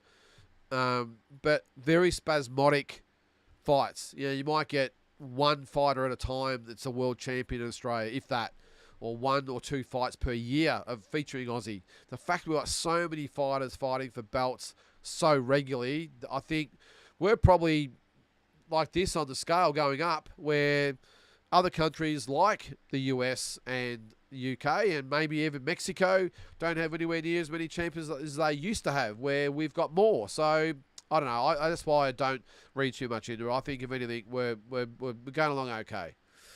We're doing all right, the Aussies. Don't worry about us. We'll be back. Jules, credit to Liam for calling on his mandatory and attempting to defend away from home. I think he's still in the 140 mix, but would still love to see a domestic showdown if Spark successfully returns. I'm not. Yeah, I did say that Stevie Spark is coming back, Jules. Yeah, I'm not quite sure whether Liam will look back to someone like Stevie Spark. I think now that he's been at the level, like George Cambosis, I don't. And the reason why George didn't look back at Liam Wilson, I just don't think they want to go back to the domestic level. If Stevie Spark maybe gets a win or two under his belt at international level, yes, it could be a biggish fight. But yeah, I think I want to see Stevie Spark back and see what sort of mindset he's in before I make assertions of him. And that's a good point you also make there too, Jules, is that Liam fought away from home. It would have been maybe a different story if he had fought him in Australia. Who knows? But you got to give these guys respect for getting out of Australia and fighting overseas. And so hard to win anywhere, let alone away from home. So yeah, I think you got to look at the upside and give him a bit of credit as well. Is that right? Okay, so it looks like Spark will return at 147. Yeah, that does make sense. If Paro had a good manager, the first defence would have been Cambo. Big bucks, no risk. Yeah. What you got to look at though, Andrew, is that George wouldn't have been rated at 140. So I don't think he would have been able to defend against him anyway, even if he wanted to. So I think Hitchins was the mandatory, and they've probably just been forced to fight him. I think that is the case, by the way. Correct me if I'm wrong. I might just have a look at Boxing Scene with the rankings. I would have thought that when you win a belt, your first defence should be involuntary. I think you've just beaten the champion. You need to maybe then, I won't say an easy fight, but an easier fight where you can just pick the right opponent for you and try and get that defence. Jeff Horn did it. He fought Corcoran and then had to go on to fight Crawford after that. I think that's the way it should be. So the rankings are coming up now, I think, hopefully. But yeah, I don't think it was an option in the end, Andrew. All right. We recently saw... I can't remember that comment there. Sorry, Larry. It was a good comment from Jules. We recently saw that with CBS choosing to fight Zerdo instead of Jai. Sorry, I must have missed that comment there. I'll come back to it. Damien says, spewing he lost. Though a big boxing deep dive meet-up at a stacked Aussie card would have been amazing. Yeah, hey, it would be great. What would be awesome to do is if we did get to an Aussie fight and actually have a bit of a live broadcast somewhere that we could do a deep dive show. We could have maybe some of you guys come on and we could do a live telecast. I think that'd be pretty good. Or even a tape one, whatever. But I'm assuming you'd probably like that, guys, if we did that. If we had a bit of a live broadcast somewhere at a big fight. All right. So at 140, where was... All right. So Liam... Geez, I've updated that pretty quick. He's already listed as a champion, so I can't go back and see what he was rated. But yeah, they've installed him as the champion already. Let's see where Liam Paro's gone to. Geez, they don't muck around. He's not even in the top 15 now. Geez, that is crazy. Liam Paro, normally if you lose a belt, you at least stay in the top 10. They've just turfed Liam out of the top 15, if you can believe that. Where is he ranked with the other guy? Well, he won't be ranked, will he? Because he's been a champion. Bit rough from the IBF there, don't you think? That he's lost his title and they just chuck him out of the ratings altogether. I don't like that. Mutsy, I thought it was 117, 111. Hitchins, not going to argue with that. Mutsy, welcome to the show, by the way. What's happening with Liam Wilson, says Eminem. Seems to be camp in the US. Yeah, I've heard there's a couple of things brewing with Liam Wilson and Eminem, but I won't sort of divulge too much at the moment. But I think there's a big-ish fight on the horizon for Liam Wilson. So keep your eyes peeled for that one. And it could be in the States. Carlo Copetta, how are you, Carlo? I'll just say that I don't think Paro was massively beaten, just couldn't cut the ring off, maybe poor strategy. Definitely thought he could hurt Hitchins. Let's not even mention Judge Vasquez again. Yeah, it's pretty poor scoring there, Carlo. Yeah, I don't think he was comprehensively beaten, Carlo, but he lost most of the rounds, if that makes sense. It wasn't like he was battered and beaten up and outclassed by Hitchins. He just lost 8 out of the 12 rounds as far as I'm concerned. So, but I still think he could beat him. He just needs to change things up a little bit, and I'm sure he could do it. If he gets the opportunity again, which Who knows? We can't now. He's not ranked in the top 15. Yesterday, this time, yesterday morning, he was the champion, and today he's not even ranked in the top 15 in the division. Johnny Ringo. I only saw the highlights, but it looked like after the 4th round, Hitchins was able to take advantage of his modest reach advantage. Yeah, he took advantage of everything, Johnny. He wasn't the most exciting fight. It was a very methodical fight. What it was just Hitchins waiting. Liam would eventually engage, and Hitchins would have the left hand out for the rangefinder, wait for Liam to engage, and then boom, drop the right hand, and then he'd scoot off. And that was pretty much the fight for the last 8 rounds of the fight. So you didn't miss much there, Johnny. But I'll say it. I still think Liam is capable of beating Hitchins. He just needs to change a few things up. Yes. A new heavyweight champ, Kubrat Pulev. Now, what happened there? What sort of belt was that for? I did see that. So, WBA, okay. Was that actually for the regular belt? That is crazy if that's the case. They couldn't find any other fighters to fight for the regular belt. That is nuts. But yes, Kubrat Pulev did win the WBA regular belt. Alexander Usyk still has the full belt, if that makes any sense. So with the heavyweight division there, so you got Alexander Usyk standalone as WBC, no other champions in there. WBA, as I just said, IBF, Daniel Dubois, no one else in there. And WBO, Alexander Usyk and Joseph Parker is the interim. And he'll, of course, fight Daniel Dubois for the IBF belt next year, which will be a great card. February 22nd it is, so can't wait for that one. The Better Be If Bivol card is a belter. Yeah, it certainly is, mate. That is the February 22 card, yeah. I'll just quickly bring that up as well. That is probably, in my opinion, the best. I was going to say the best card they've put together. Be very, very close. There was one, the heavyweights were on it. It was a pretty good one. But, this card coming up in February is just ridiculous. Where is it? There he is. So I'll just bring up the card there. Is it on BoxRec? Yes, it is. So you got Better Beef and Bivol as the main event. Dubois and Parker, which could be a main event on pay-per-view by itself. Carlos Adames, Hamza Shiraz, love that fight. Virgil Ortiz, Israel Madrimov. Wow, that will be a ripper as well. Joshua Buatsi, Callum Smith. Yeah, okay. It's a bit of a stocking filler, isn't it? Shakur Stevenson, Floyd Schofield. That will be a very, very good fight as well. It doesn't make a lot of sense to me, but still be a great fight.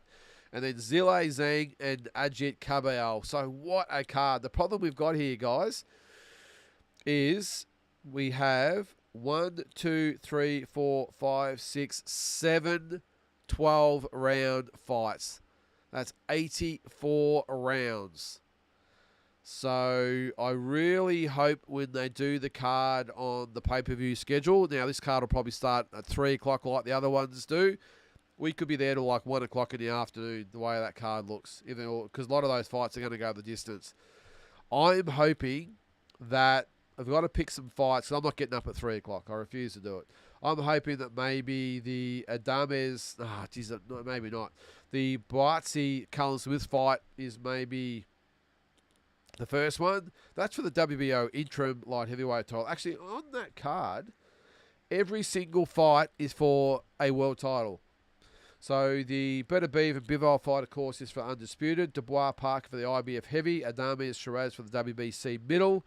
Ortiz and Madrimov, the interim WBC 154. Boatsi and Smith, the interim WBO 175. Stevenson and Schofield, the WBC 135. And Zhang and Kabayal, the WBC interim heavyweight title. So 2, 4, 6, 7 world title fights on a card. So I'm hoping that, as I said, it's maybe Boatsi and Smith first. I could probably do Shakur Stevenson, Schofield. There's probably another one. If I had to pick another one, maybe Adames and Shiraz. 4 12 rounds will do me there, guys, I think. But wow, what a card that is. Quick question. Do we need to have 7 world title fights on one card? I know we love it. Do we really need to have 7 world title fights on one event?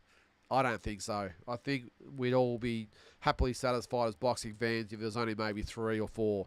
But either way, what a card that is. Just crazy.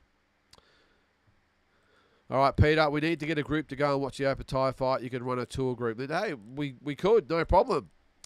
January the 8th. So, hey, don't need much excuse to get up to the Gold Coast, Peter. So maybe we could do it.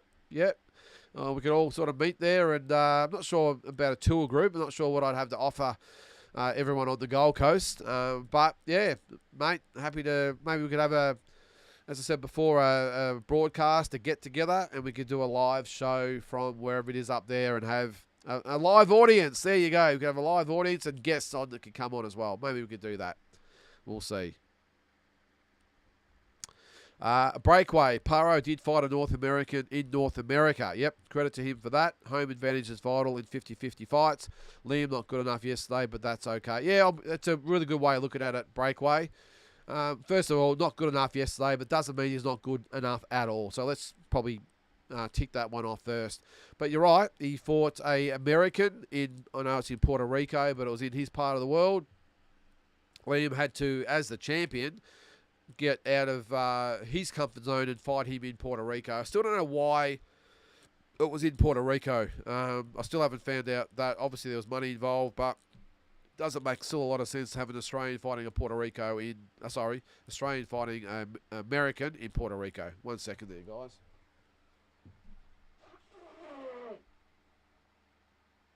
All right, I know that's really gross, by the way, me blowing my nose here, but I've got to do it. I just get so stuffed up I can barely breathe.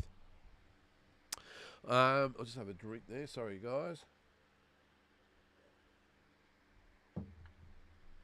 All right, sorry. Geez, don't you hate that, eh? All right, apologies about that, guys. I shouldn't be on here blowing my nose, but I've got no choice. All right, Tommy Dokes.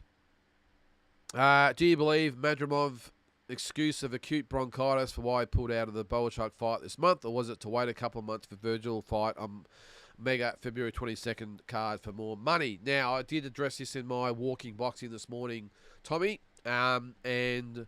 do I believe it? Absolutely not. I don't believe it at all.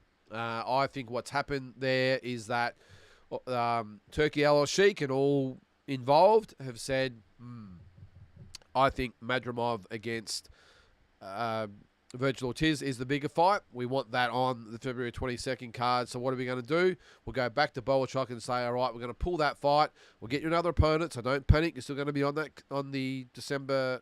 what card is it, actually? What fight? It was December card, wasn't it? Yeah, whatever it is. We're going to pull you from that, but don't panic. We're still going to get your fight on that card. And next year, we promise you that you'll be on a big card in a world title fight. Maybe give him some bucks to ease the pain. And I reckon across all parties, they would all been happy with that. So, yeah, no, I don't believe it, Tommy. I think it was a business decision, and I like it. As good a fight as the Madrimov and Boachuk fight would have been, I think Madrimov up against Virgil Ortiz is going to be a ripper. Look at those probably top 4 fights in the card. Better Beav and Bivol, Dubois, Parker, Ortiz and Madrimov, and then probably... yeah, the Adames Shiraz fight. They're probably the big 4. Zhang and Kabial are the big 4. So just some great fights. How good is boxing going when you got 7 world title fights on there? It's just crazy. Hass Hamden notched up another win on the weekend in Thailand. Is that right, Eminem? Let's have a look. What do you think? What do you make of that, guys, with the Brock Jarvis thing? It's supposed to be expected these days, but I think they went a little bit overboard, if you're asking me. It does Hass Hamden. All right, so the guy he fought, so he's had, 2 fights in Thailand since the ban. So he last fought in Australia in October last year when he beat Danvers Kushieri. So he beat a Thai in Thailand in... actually, it was last month. Excuse me. 1 round it was. a first round knockout of a guy that was 3-3, and then sorry guys, and then yesterday's was another first round knockout. So I just don't think you gain much out of that, guys. Why bother to have just first round knockouts against ties? Looking at his record, the tie he fought, he'd been knocked out in the third round in his last fight. Yeah, not a great record there. But no, I don't like it. But yeah, he notched up a win. I don't mind him fighting in Thailand to keep busy and keep amongst it. But if you're going to fight someone, at least fight someone with a pulse. That's just ridiculous. So he's had 2 fights over there for 2 first round knockouts. Again, why bother? Yes, I did see that, Eminem. Billy Dibb returns this week in Germany. It is a farewell fight for Billy Dibb. So what I did read an article in the Herald Sun over the weekend, because when I heard he was fighting, I was thinking, what the hell? I thought, obviously, getting over cancer. But apparently the WBC approached Billy Dibb and offered him a farewell fight. I've got a feeling that maybe the opponent might not be exactly world class. I'm not quite sure. Let's see if it's on BoxRec. It is. No, it's TBA. So I've got a feeling it'll be just a local or someone like that. They'll get in there and give Billy the send-off that he probably deserves, and that's a good win over there to end his career. He hasn't fought since March 2022 when he had that disqualification victory over Jacob NG. Before that, he had 2 wins over... Joey Balon, who was making his debut, and then another one before that. So, yeah. But yeah, no, it's good to see he's going to get that Eminem, and let's hope he goes out the right way. Big J says, Haney, Hitchins and Stevenson all trained at Mayweather's gym, hence the similar styles. Well, they all fight identically, don't they, Big J? Let's just remember the comment, Australian jabber and hugger. Oh, yeah, okay. What was that again, Andrew? Yeah, someone mentioned an Australian jabber and hugger. Any names? I can't think of anyone off the top of my head. Let me know your thoughts, Andrew. I can't remember what the exact comment or question was, but just refresh my memory there. But I remember something about an Australian hugger or jabber or whatever it was. All right, Bill, I hate picking between them, but George deserves it more. He worked harder to get here. If Cambosis didn't bring the big fights, would well be as interested in our Aussie fighters. No, well, every generation or every few years, Bill, a fighter comes along, as they say, who reinvents the country, I suppose. Jeff Horn did it in 2017. George Cambosis did it in 2021. This year, geez, Jai Pataya, Liam Paro, you name it, Sky Nicholson for the girls. And all those fighters combined have really brought attention to the Aussies, which is great. What's that, Peter? It's all the junk food in the States that worn you down, yeah. It wasn't as bad as it looked, Peter, but yeah, it wasn't the greatest. It's very hard when you're staying in hotels to get good food because you're eating out every night. We tried our best to have some fruit and some salad and that sort of stuff, but guilty as charged. We probably didn't eat as much as we should have. Damien says, how about that epic Saudi card in February? And that's $30. Is that right? $30. And these pricks charging $60 for Goodman and $70 for the zoos. Ha ha. Yeah, okay. I've been waiting for the no limit kick in the guts there, Damien. Yeah, is that right? $30. Wow. And was that $60 for Sam Goodman, which is not costing them anything to put on, Damien. This is the difference. It's not costing no limit 1 cent to put the fight on because, of course, it's in Japan. But they're still charging $60 for us to watch it. I'm going to watch it almost like watching a car crash, Damien. Just fascinated to see what's going to happen.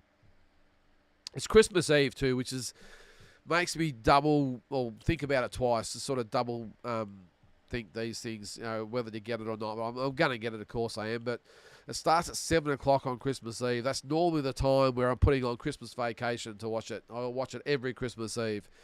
So I might have to make it a little bit later. Maybe you wouldn't have thought that Sam will be on till about 9 or 10 o'clock. So maybe I can just watch Christmas Vacation a bit early that day and watch him that night. But look, it's going to be very interesting to see what happens. My honest opinion is that it's probably 3 or 4 rounds and it's all over. That's maybe maybe a round or two longer, but I just cannot see Sam Goodman winning that fight. And I don't like to say that, being an Aussie, but just because you're a certain nationality shouldn't obscure your views on things, and I just cannot see Sam Goodman having hope in hell. But let's hope I'm wrong.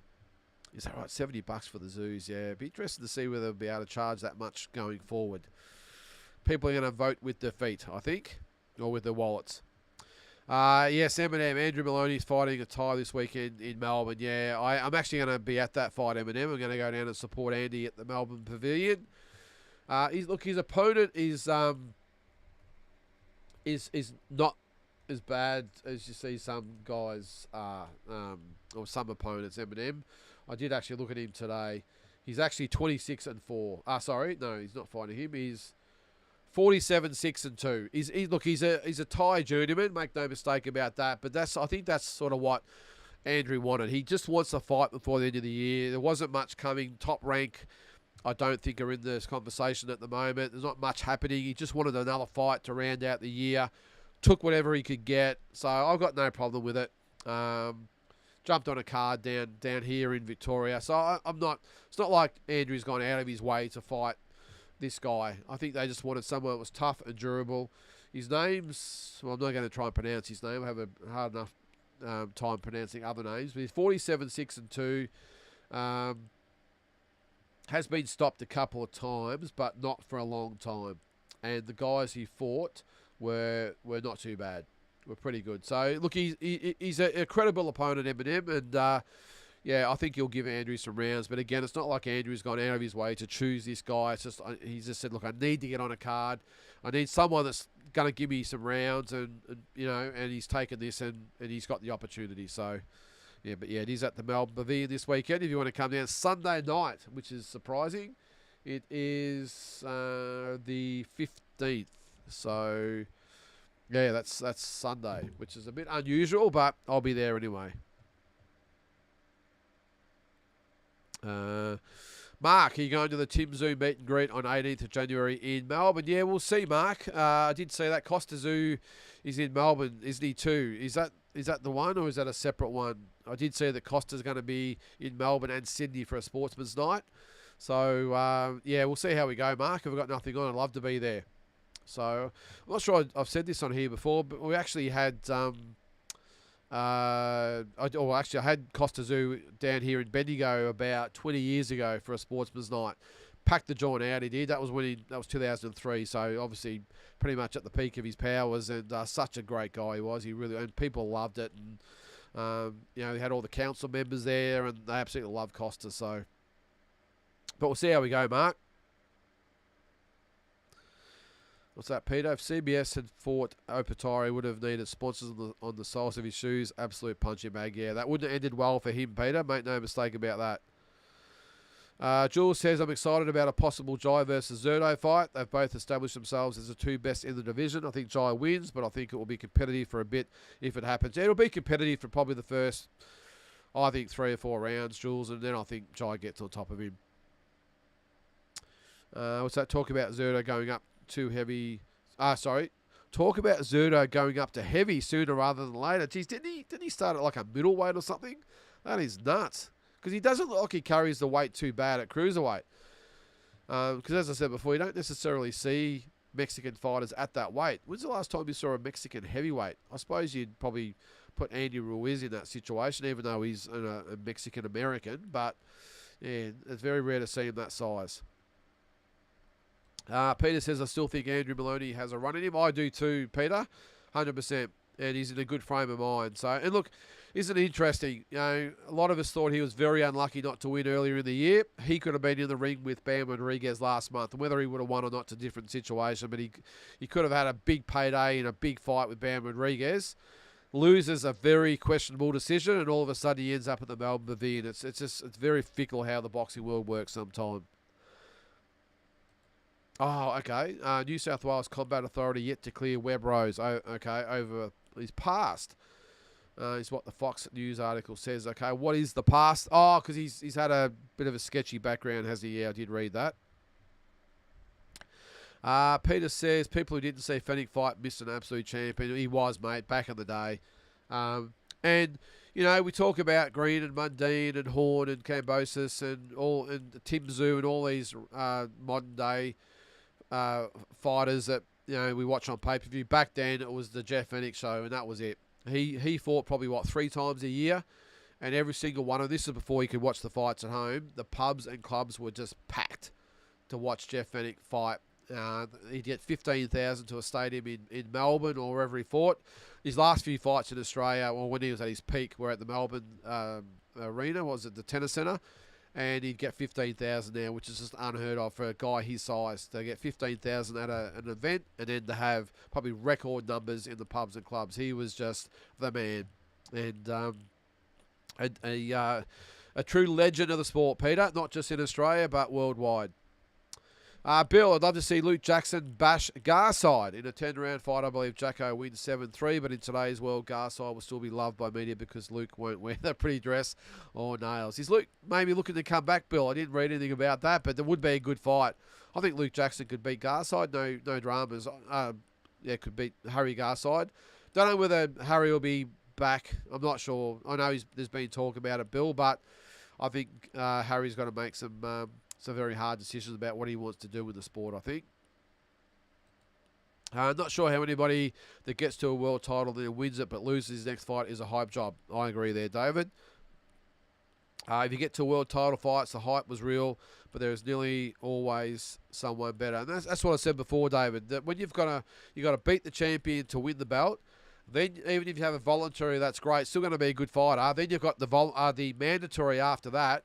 That's why it's so hard to keep a belt. It's not just relegated to Australian boxers here. It's every single fighter. And again, I've said it a couple of times. The average defences of a champion these days is only 1 or 2 defences. It's just so hard to keep a belt. So, but I'm with you. Just because you should never call someone a hype job that has actually won a world title.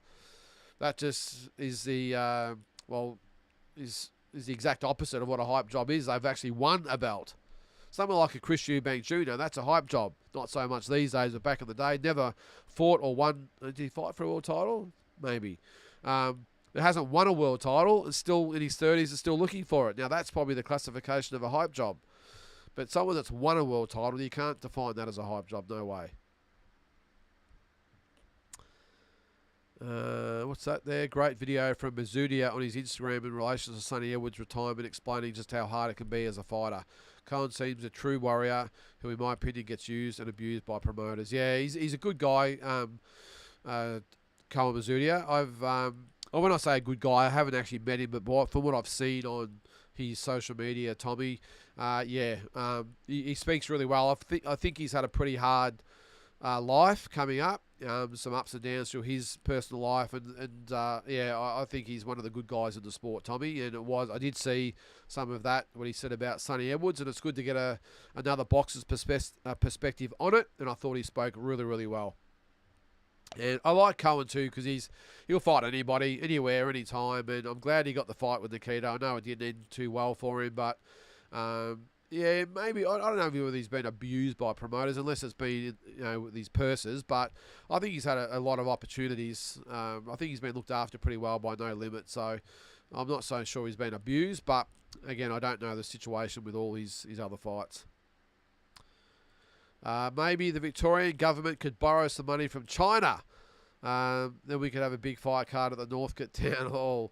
I don't think there's much going to be happening in Victoria for some time, Peter. I did read not long ago, there was an article that said that we haven't had any new events to Victoria in something like 8 or 9 years or something.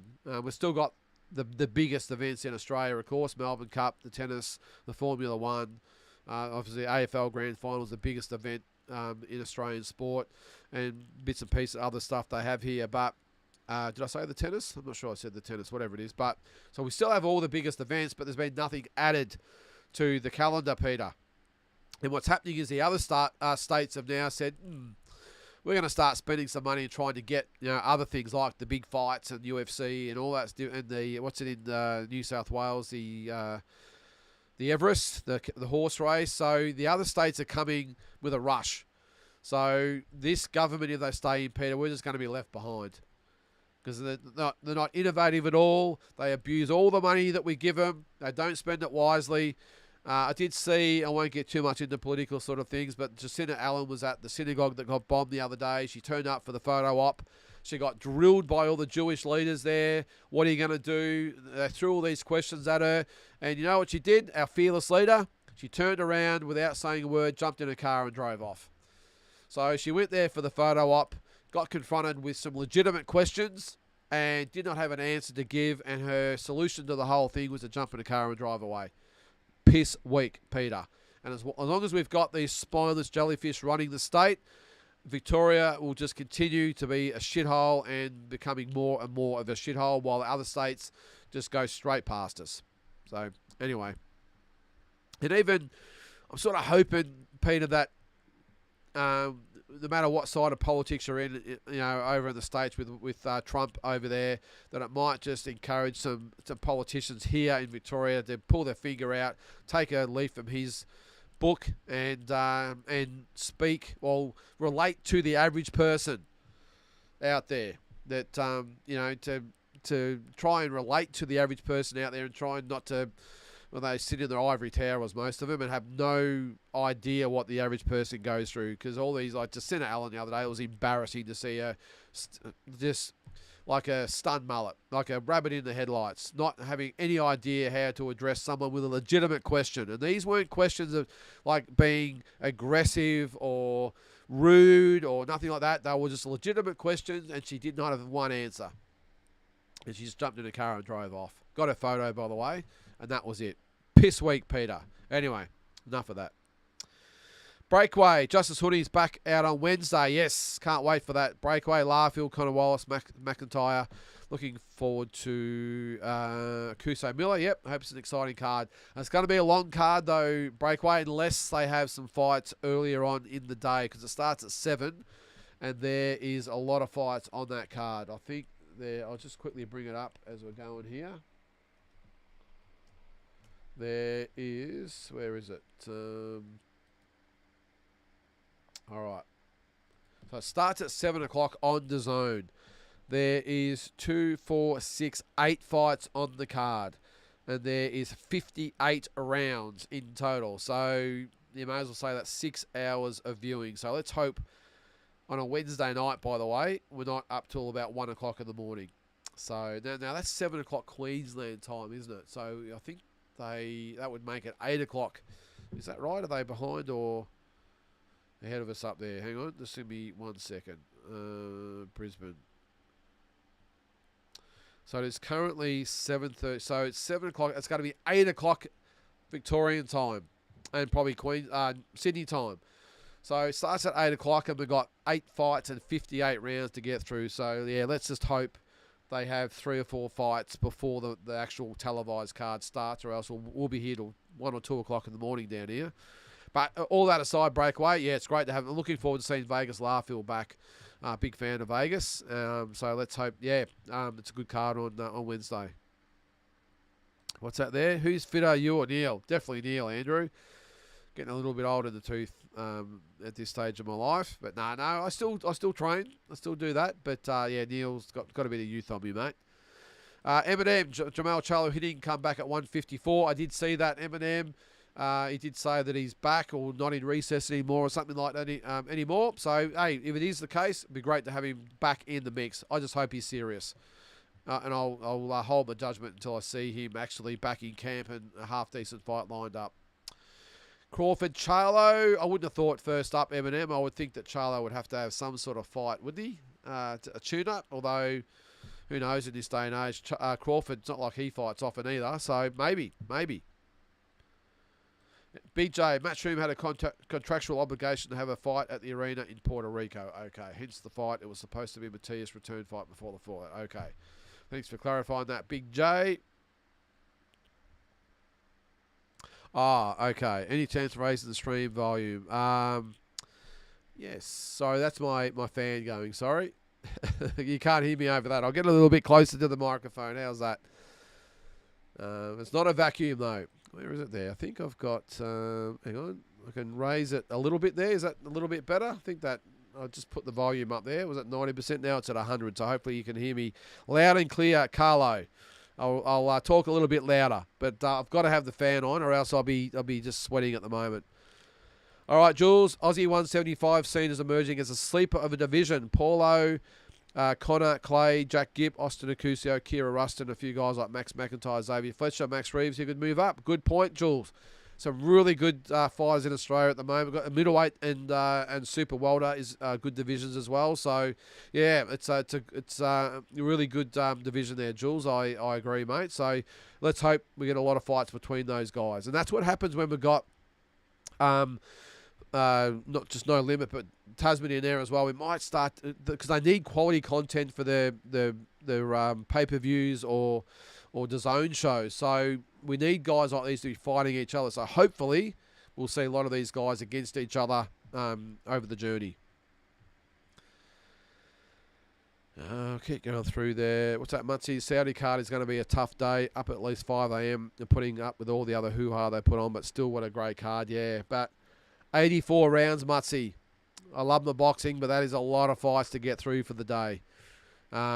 February 22nd. It's not like there's a lot going on that time of year, I suppose, but that's a lot of fights. Even for a hardcore boxing fan like we all are, 84 rounds is a lot. And then all the car raffles and shit they put in between, and all the, to Turkey, bow down to Turkey, all that sort of stuff. It's going to be a long day, mate. What's that, Andrew? The Aussie, it was Albie Mangles who said the Aussie invented jab and hug. Only one I can say maybe is Guy Waters. Yeah, probably he was a good fighter, Guy Waters. Maybe it was him. What's that? I would say to Goodman, you have to be in it to win it. Yep, good call, Peter. Yep, I agree. I hope DAZN fire No Limit, please. Yeah, they haven't got a lot of, they're losing fans a lot out there, No Limit. I don't think the last couple of shows have been too bad, Damien. This Friday's show is, I think, a very, very good card, and it's free. So, thanks, Mark. Costa is in Preston on the 6th of March. Jacko is what I love and believe. No Limit, open up the wallet. Jacko would fight again. He always fit and ready to go. But no one will pay Luke what he's worth. I believe he's worth good dollars. Yeah, what's good dollars, though, I suppose. I know he fought for a world title. I don't know what they pay him these days, so I probably can't comment, but... How's that, Peter? We're borrowing money from the Chinese. Why do you think we're in so much debt? No, it's just crazy how much debt we're in. At least you're just an honorary Victorian, Big J. I know you're a Queenslander at heart, so at least they've got sort of some hope up that way. Yes, Damien. Good point. Footy goes out and KOs a journeyman. He's fighting on Wednesday. Does it change our collective minds about his power and ability to stop opponents at the top level? No. I think he has to beat a quality opponent or stop a quality opponent, Jules, for that. Look, and I'll say again, I don't think you've got to be a massive puncher these days. Usyk's a classic example. That's why Hoodie sort of reminds me a little bit of him. He's not going to be a massive puncher. Usyk's not, but he gets stoppages, but he does it by volume of punches and everything else. And I just put Hoodie in the same category. So I'm not that hung up on his lack of power. I think he'll be fine. Yes, Peter. Well, I did see today, when you got there, Dutton 2025, I did see today that Albanese's approval rating has dropped another 5%. He's down to 44% at the moment. He's Albanese and dropping fast. Thanks, Andrew. Yeah, you agree with me politically? Yep. I think everyone knows my political leanings, but anyway.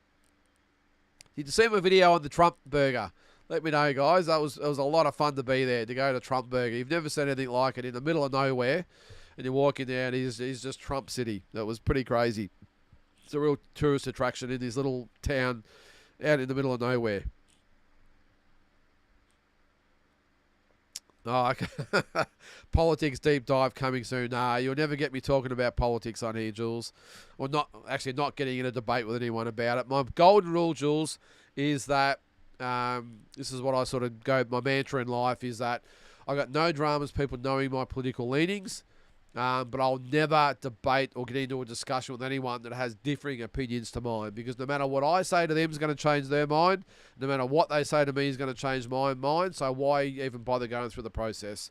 And I've got a lot of friends that see differently to me as far as political stuff goes, and we just all agree not to talk about it. There might be a few little barbs here or there, but I'll never sit down and debate anyone that has differing views to me, because I'm sure you've all had it in your own lives, with whether it be friends or family. The minute you start talking politics with someone that differs in your opinion, it just ends badly in an argument or a fight or who knows. But again, no matter what you say to them will change their mind, and no matter what they say to you will change your mind. So I just say, let's just agree to disagree right here and now. So, but geez, people are like, in my lifetime these days, people are not it's the most divided I've ever seen the world at the moment. It's just split right down the middle, left versus right, red versus blue. It's pretty crazy. What's that there, Johnny? Sounds like you aren't afraid of the Ministry of Men's Behaviour. I don't know what that is, Johnny. Enlighten me there, mate.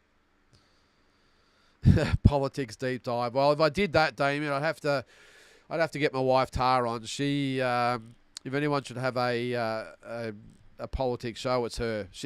I sort of have my own views and everything else and just go along with it and don't sort of try and ruffle too many feathers. My wife loves to let you know her feelings. So if anyone should have a show in the family, it's her. Oh, thanks, Jules. That's good. Jeez, it's 8:45. That's how quick it's gone. It's crazy.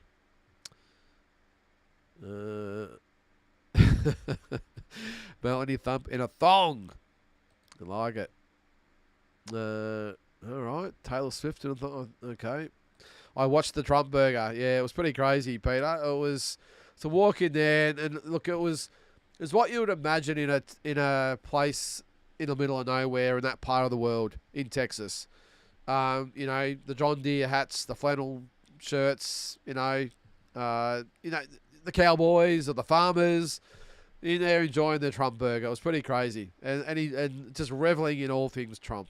Look, I could just imagine, let's just say a non-Trump supporter, a snowflake or whatever they are. Let's just say a non-Trump supporter walking there and having an absolute heart attack. Talking about triggering, that's probably the most triggering thing on the planet when it comes to Trump, I would think. A place actually dedicated just to him. I'll let you guys discuss the politics in your in your own chat there. Yeah, I'm with you there, Carl. Never talk politics or religion. No. Well, as I said before, I won't engage with anyone as far as a conversation goes. But if someone asks me what's my opinion on, I'm happy to let them know. And if you disagree with me, well, that's fine. But I won't engage you in it. If you ask me what I say in this instance, what do I think of Donald Trump, I would say he's the best thing to happen in the world at the moment in my lifetime of following politics, which isn't a long time, by the way. But I think, in my opinion, the best thing to happen to the world right now is Donald Trump getting back in. Now, then if you then come back at me with, well, oh my God, now I'd say, well, I'm not going to engage because you've asked me a question, I've answered it, end of story. So that's about as far as I'll go into all this sort of stuff. And religion, that is definitely one not to get involved with there, Cal. So I will not talk religion either. If you stayed in the USA, you'll be a light heavyweight. I'm probably a light heavyweight now, David. What is it, 175 as a light heavyweight? That's probably about what I weigh, about 175, maybe even 180, I don't know. Probably 175-ish on a good day. Not as thin as I used to be. All right, well, if you want to talk about some politics, put it up there. Vic government has a parliamentary secretary for men's behaviour to tell us how deplorable we are. Okay, thanks, Johnny. Is that what it is? What's that? Parliamentary secretary for men's behaviour. Is that a fact? That is crazy. So, look, obviously being a white male, Johnny, I'm assuming you're a white male as well. We're all the scum of the earth, aren't we? We're the reason for all the problems in the world at the moment, aren't we? White males. But hey, I'm just a lowly white male. What do I know? I'm just doing my best in this world, Johnny, just like I'm sure you guys are as well. But don't you feel though, and I know hopefully we get some more boxing questions before we're up here, but I'll keep answering if you put them up there. But isn't it just good, even with the Trump election win? I'm just talking personally here now. I don't feel like I've got to just get back in my box a little bit and be a little bit tentative about letting my feelings known. Now I feel a little bit more gamer, or I feel a bit more confident in actually having my say and not being shot down as being a racist or a Nazi or whatever it might be. I think it's good. Anyway, I just feel a bit more comfortable now that the world is just starting to settle out now. After the madness of the last 4 or 5 years of what's been going on, I just feel like things are starting to settle now. We're starting to get some normality back. And some of those little minority groups that were getting a little bit too boisterous and a bit too big for the boots are just being told now to back off and sit down and shut up. That's what I like. So that's just my opinion. Just my opinion. What's that, Big J? Nice profile picture. Glory to South Sydney. Yeah, I actually used to follow South Sydney myself there, Johnny, until the mighty Melbourne Storm came into proceedings. I used to actually, and the only reason I followed South Sydney, by the way, so I know Jeff Fennick follows South Sydney as well. I remember when he fought Stephen McCrory, he had the green and red trunks on. I still remember it. I remember thinking at the time, because here in Victoria, of course, we didn't even know rugby league existed. And I remember him explaining before the fight he was going to wear South Sydney's colours. And I actually went out and bought a South Sydney jersey, Johnny, because Jeff Fennick wore the red and green in his fight. But then the Melbourne Storm come around. Not that I really follow rugby league, if I'm being honest, but I do follow the Melbourne Storm when they're winning anyway. All right, Damien, why don't they make a burger joint in dedication to a guy who studied fine arts in Austria? So why don't they? Well, they could do whatever they... Well, what is that? Why don't they make a burger joint in dedication to a guy who studied fine arts? Well, that wouldn't be very appealing, would it, Damien? When you've got the mighty man himself that you could base a burger joint on. I'm really surprised, though, that they got away with using his likeness and his name and all that sort of stuff. I've just got a feeling because of the fact it's called Trump Burger and it's really a bit of a monument to him, I reckon they've just sort of let it go. Because I'm not sure you can sort of do that using his likeness and his name to promote a business. We've seen others. I think when Titanic was out, the movie, I remember there was a restaurant in Melbourne that was shut down or something had to happen because they called it the Titanic restaurant or something. I can't remember, but either way, it was great to see. It's tiny. When we went in there, it was so small, but geez, it was a lot of fun. Peter, I'll watch Alan. What a grub. Yes, I'm with you there, mate. Axioman, loved your USA videos. Lawrence Okoli won his first fight at heavyweight over the weekend with a first round KO. He weighed, was it 260? Was that right, Axioman? So he goes up from cruiser to bridger and then to heavyweight and weighs 260 pounds. That is crazy. Not sure how good the opponent was, though. I would have thought be too much at all, Axioman. The minority educated clowns were trying to tell us how to think her that, yeah. And that's what I'm saying, Peter. I'm just glad that now a lot of those people are being told to shut up and stop with your bullshit. Because look, like everything, and I'll be careful, with what I'm saying here, because I know, people get a little bit offended and stuff and think differently. But my personal opinion on everything, Peter, is that I don't care who you are or what you identify as or what you're identified as, whatever. Could not care less. Could not be interested one iota. Live your life however you want to live it. Couldn't care less. But don't thrust it all upon me. I don't want to know. I don't care. I'm just trying to live my life and enjoy it and put food on the table and take my trips overseas when I can and enjoy my family and enjoy life. And I don't like to be looked down upon because I simply fit the demographics of being a white male. I don't like it. So I'll stand my ground on that. But as I said, mate, I could not care less who's out there and how they choose to live their life. Not an interest whatsoever. But I just don't want it thrust upon me. I really don't. So that's my view. Any more boxing questions before we finish here, guys? Yes, we've got a boxing question. Joseph Parker looking much bigger and stronger. I think he's a good chance to beat Dubois, David. I know I'm putting it out there. Dubois looked good against Joshua. I'm not saying he didn't. He looked great. I think Parker is a smoky for an upset in that fight.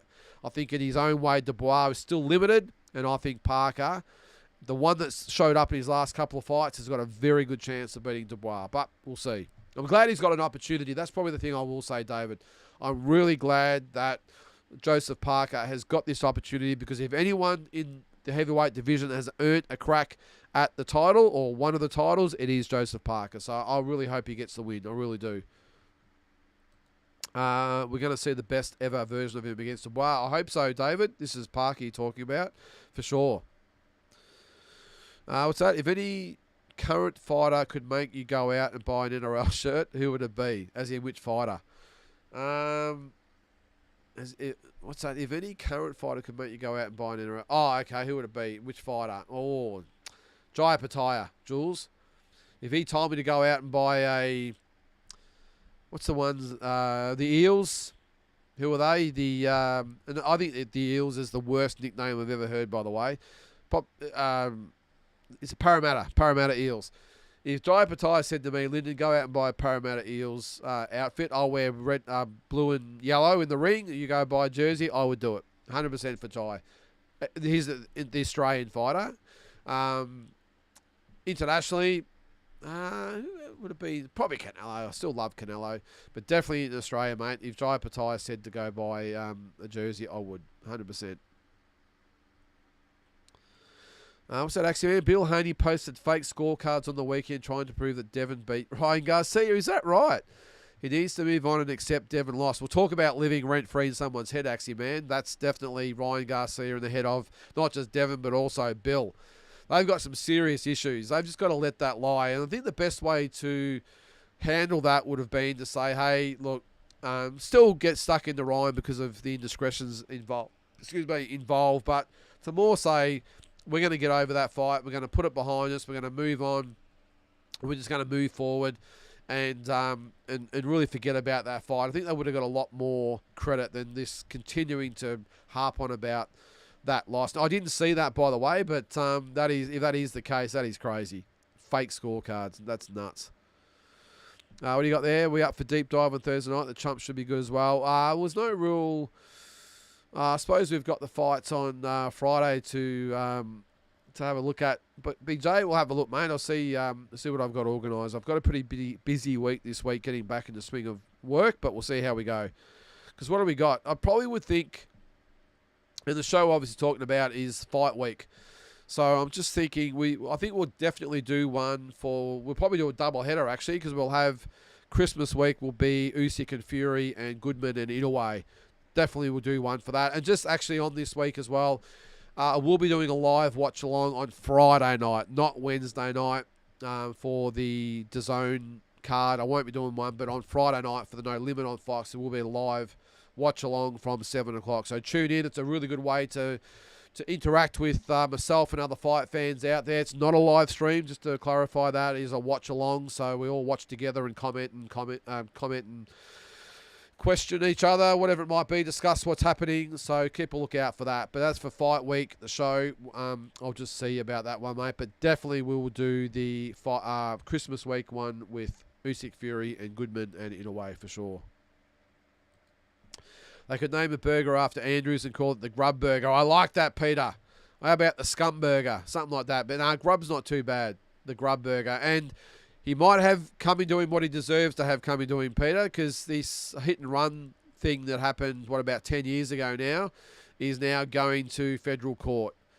And I say hallelujah. You can't hide behind all your mates in the industry these days, or Dan Andrews. He's going to have to face the music. And I hope he gets what's coming to him, Peter. If anyone deserves a kick up the arse, it's Daniel Andrews, who just single-handedly destroyed the economy in Victoria and destroyed lives and just walked away with a smug little smile on his face, mate. He is a piece of shit. Jeez, better take a breath.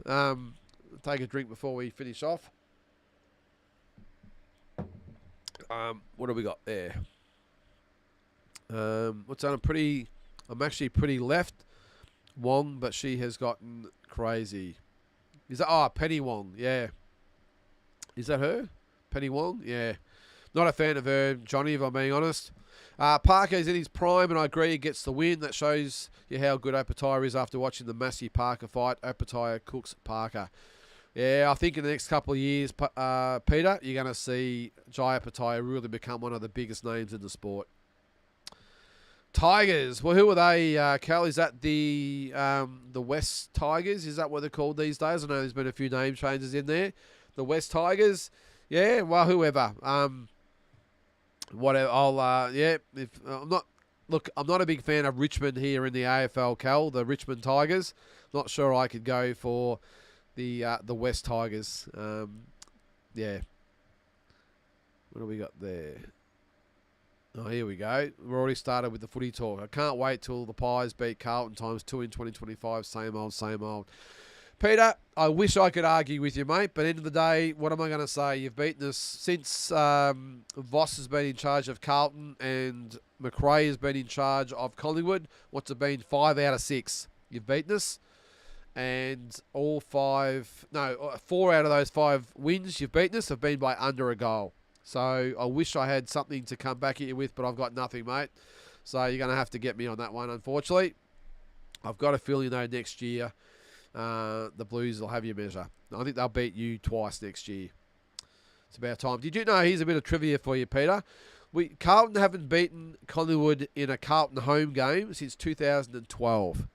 So next year will be 13 years since we've beat Collingwood in a Carlton. I know all the games are at the MCG, I get that, but we haven't won a home game against Collingwood for 12 going on 13 years. Crazy. I mean, we haven't won many away games against you either, but yeah, can't argue it, mate. Collingwood have owned Carlton the last few years. That's just fact. All right, I'm going to need a calendar for all the upcoming events. Anyone got a list of all major events between now and February? Well, there's a lot. Maybe we might go over that, actually. We'll look at them and put them together, because sometimes I struggle to keep up, if I'm being honest. Someone asked me about a card, and I'm thinking, geez, is that on that card, or is it on that card, or is it on that card? There's so many things going on at the moment. So, what's that? Smart Spin. Agree about Dan Andrews. He's a shocking bloke. Yep, piece of shit, mate. Very poor excuse for a human. What's that, Bill? I don't believe Haney lost. Okay. Garcia destroys Haney's record to true cheating and expected to say, move in. I'm not sure what that last bit is there, mate. But, okay, if you think Haney won, I thought Garcia won clearly, if you ask me. But, yeah, that's cool, mate. It's your opinion. Yep, the West Tigers, says Cal. What's that? Not enough outrage about Ryan's missed weight and failed drug test. I do agree with that, Jules. In my opinion, sitting out for 12 and picking up where you left off is not fair punishment for an elite fighter. Yeah, no, it's a good call. I do agree that they didn't probably come down on Ryan enough in the fact that, look, as far as the missed weight goes, I got no issue with that at all, Jules. He played the system. He played the system and won. There's no rule. It's not against the rules, or it's not cheating or anything like that. Well, there's nothing in place to say you don't have to make weight. All they say is if you don't make weight, you're going to face a financial penalty, and you can't win the belt. That's all they say. So I don't agree with that one as far as outrage goes. Yes, we can all say he's unprofessional, but he played the system and didn't do anything wrong. Well, he probably did do something wrong by not making the weight in the first place, but technically, he didn't do anything wrong with missing weight. He paid the money. He didn't fight for the belt, so he paid his penance in that. But as far as the failed drug test, 100%. I think the fact that he's just got a nice little 12-month ban, and then he comes back, and he probably only fights once or twice a year anyway, so it's not really going to be a massive thing for him. He comes back and he fights a massive, or gets a massive payday in another big fight. I don't know. Do we know what's happening with the exhibition yet? Because I know Oscar was going to put the kibosh on that, so I'm not quite sure what's happening with that. They've gone very quiet on it, and I don't think Oscar did a clapback Thursday last week after what happened the week before that. So we'll keep an eye on that anyway. But guys, that is actually going to do it for tonight's episode. It's gone super quick. I'm going to go and try and clear my head. Apologies again for having the coughing and having to blow my nose, but I just picked up a bit of a head cold on the way home, so I should be right to go next week. So again, just a reminder, Friday night is the live watch-along. Tune in. Walking boxing every morning. I do that, so it's online by lunchtime or something. And keep a lookout to see whether we do Thursday's show. But plenty going on, and plenty going on in 2025 as well. Smart Spin, what's that there? Preview and opinion of Brock Jarvis.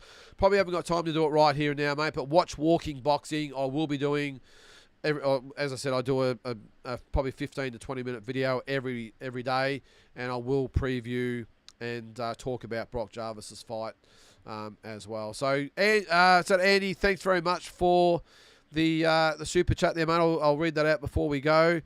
I was cheering for our Aussie guy Paro, but that's hang on, I'll bring it up there. But that 117, 111 judge scorecard was terrible. Congratulations, Richardson Hitchins. Smash that like button. Thank you, Andy. Really appreciate that, mate. Really appreciate the super chat. And like he says there, like, subscribe, all that sort of stuff. We're a bit stagnant at the moment as far as subscribers goes. We're stuck at 1,900. We want to try and get to 2,000. So if you haven't subscribed to the show, please hit the button and all that sort of stuff, and try and get us to 2,000. And keep the views going. And as I said, we'll have a lot more content next year. I am going to look at doing the shows that I was doing up until the last, or probably the second half of this year, with the dream fights and the pound for pound rankings and the what was the other thing? Just the different topics, the talking points that we did as well. So there's going to be a lot more content coming. I've just had a fair bit of stuff happening in the last few months. I haven't had time to do it. So, again, plenty going on in 2025. So, guys, have a great week, and look forward to talking to you next week on Talking Boxing. Thanks, guys.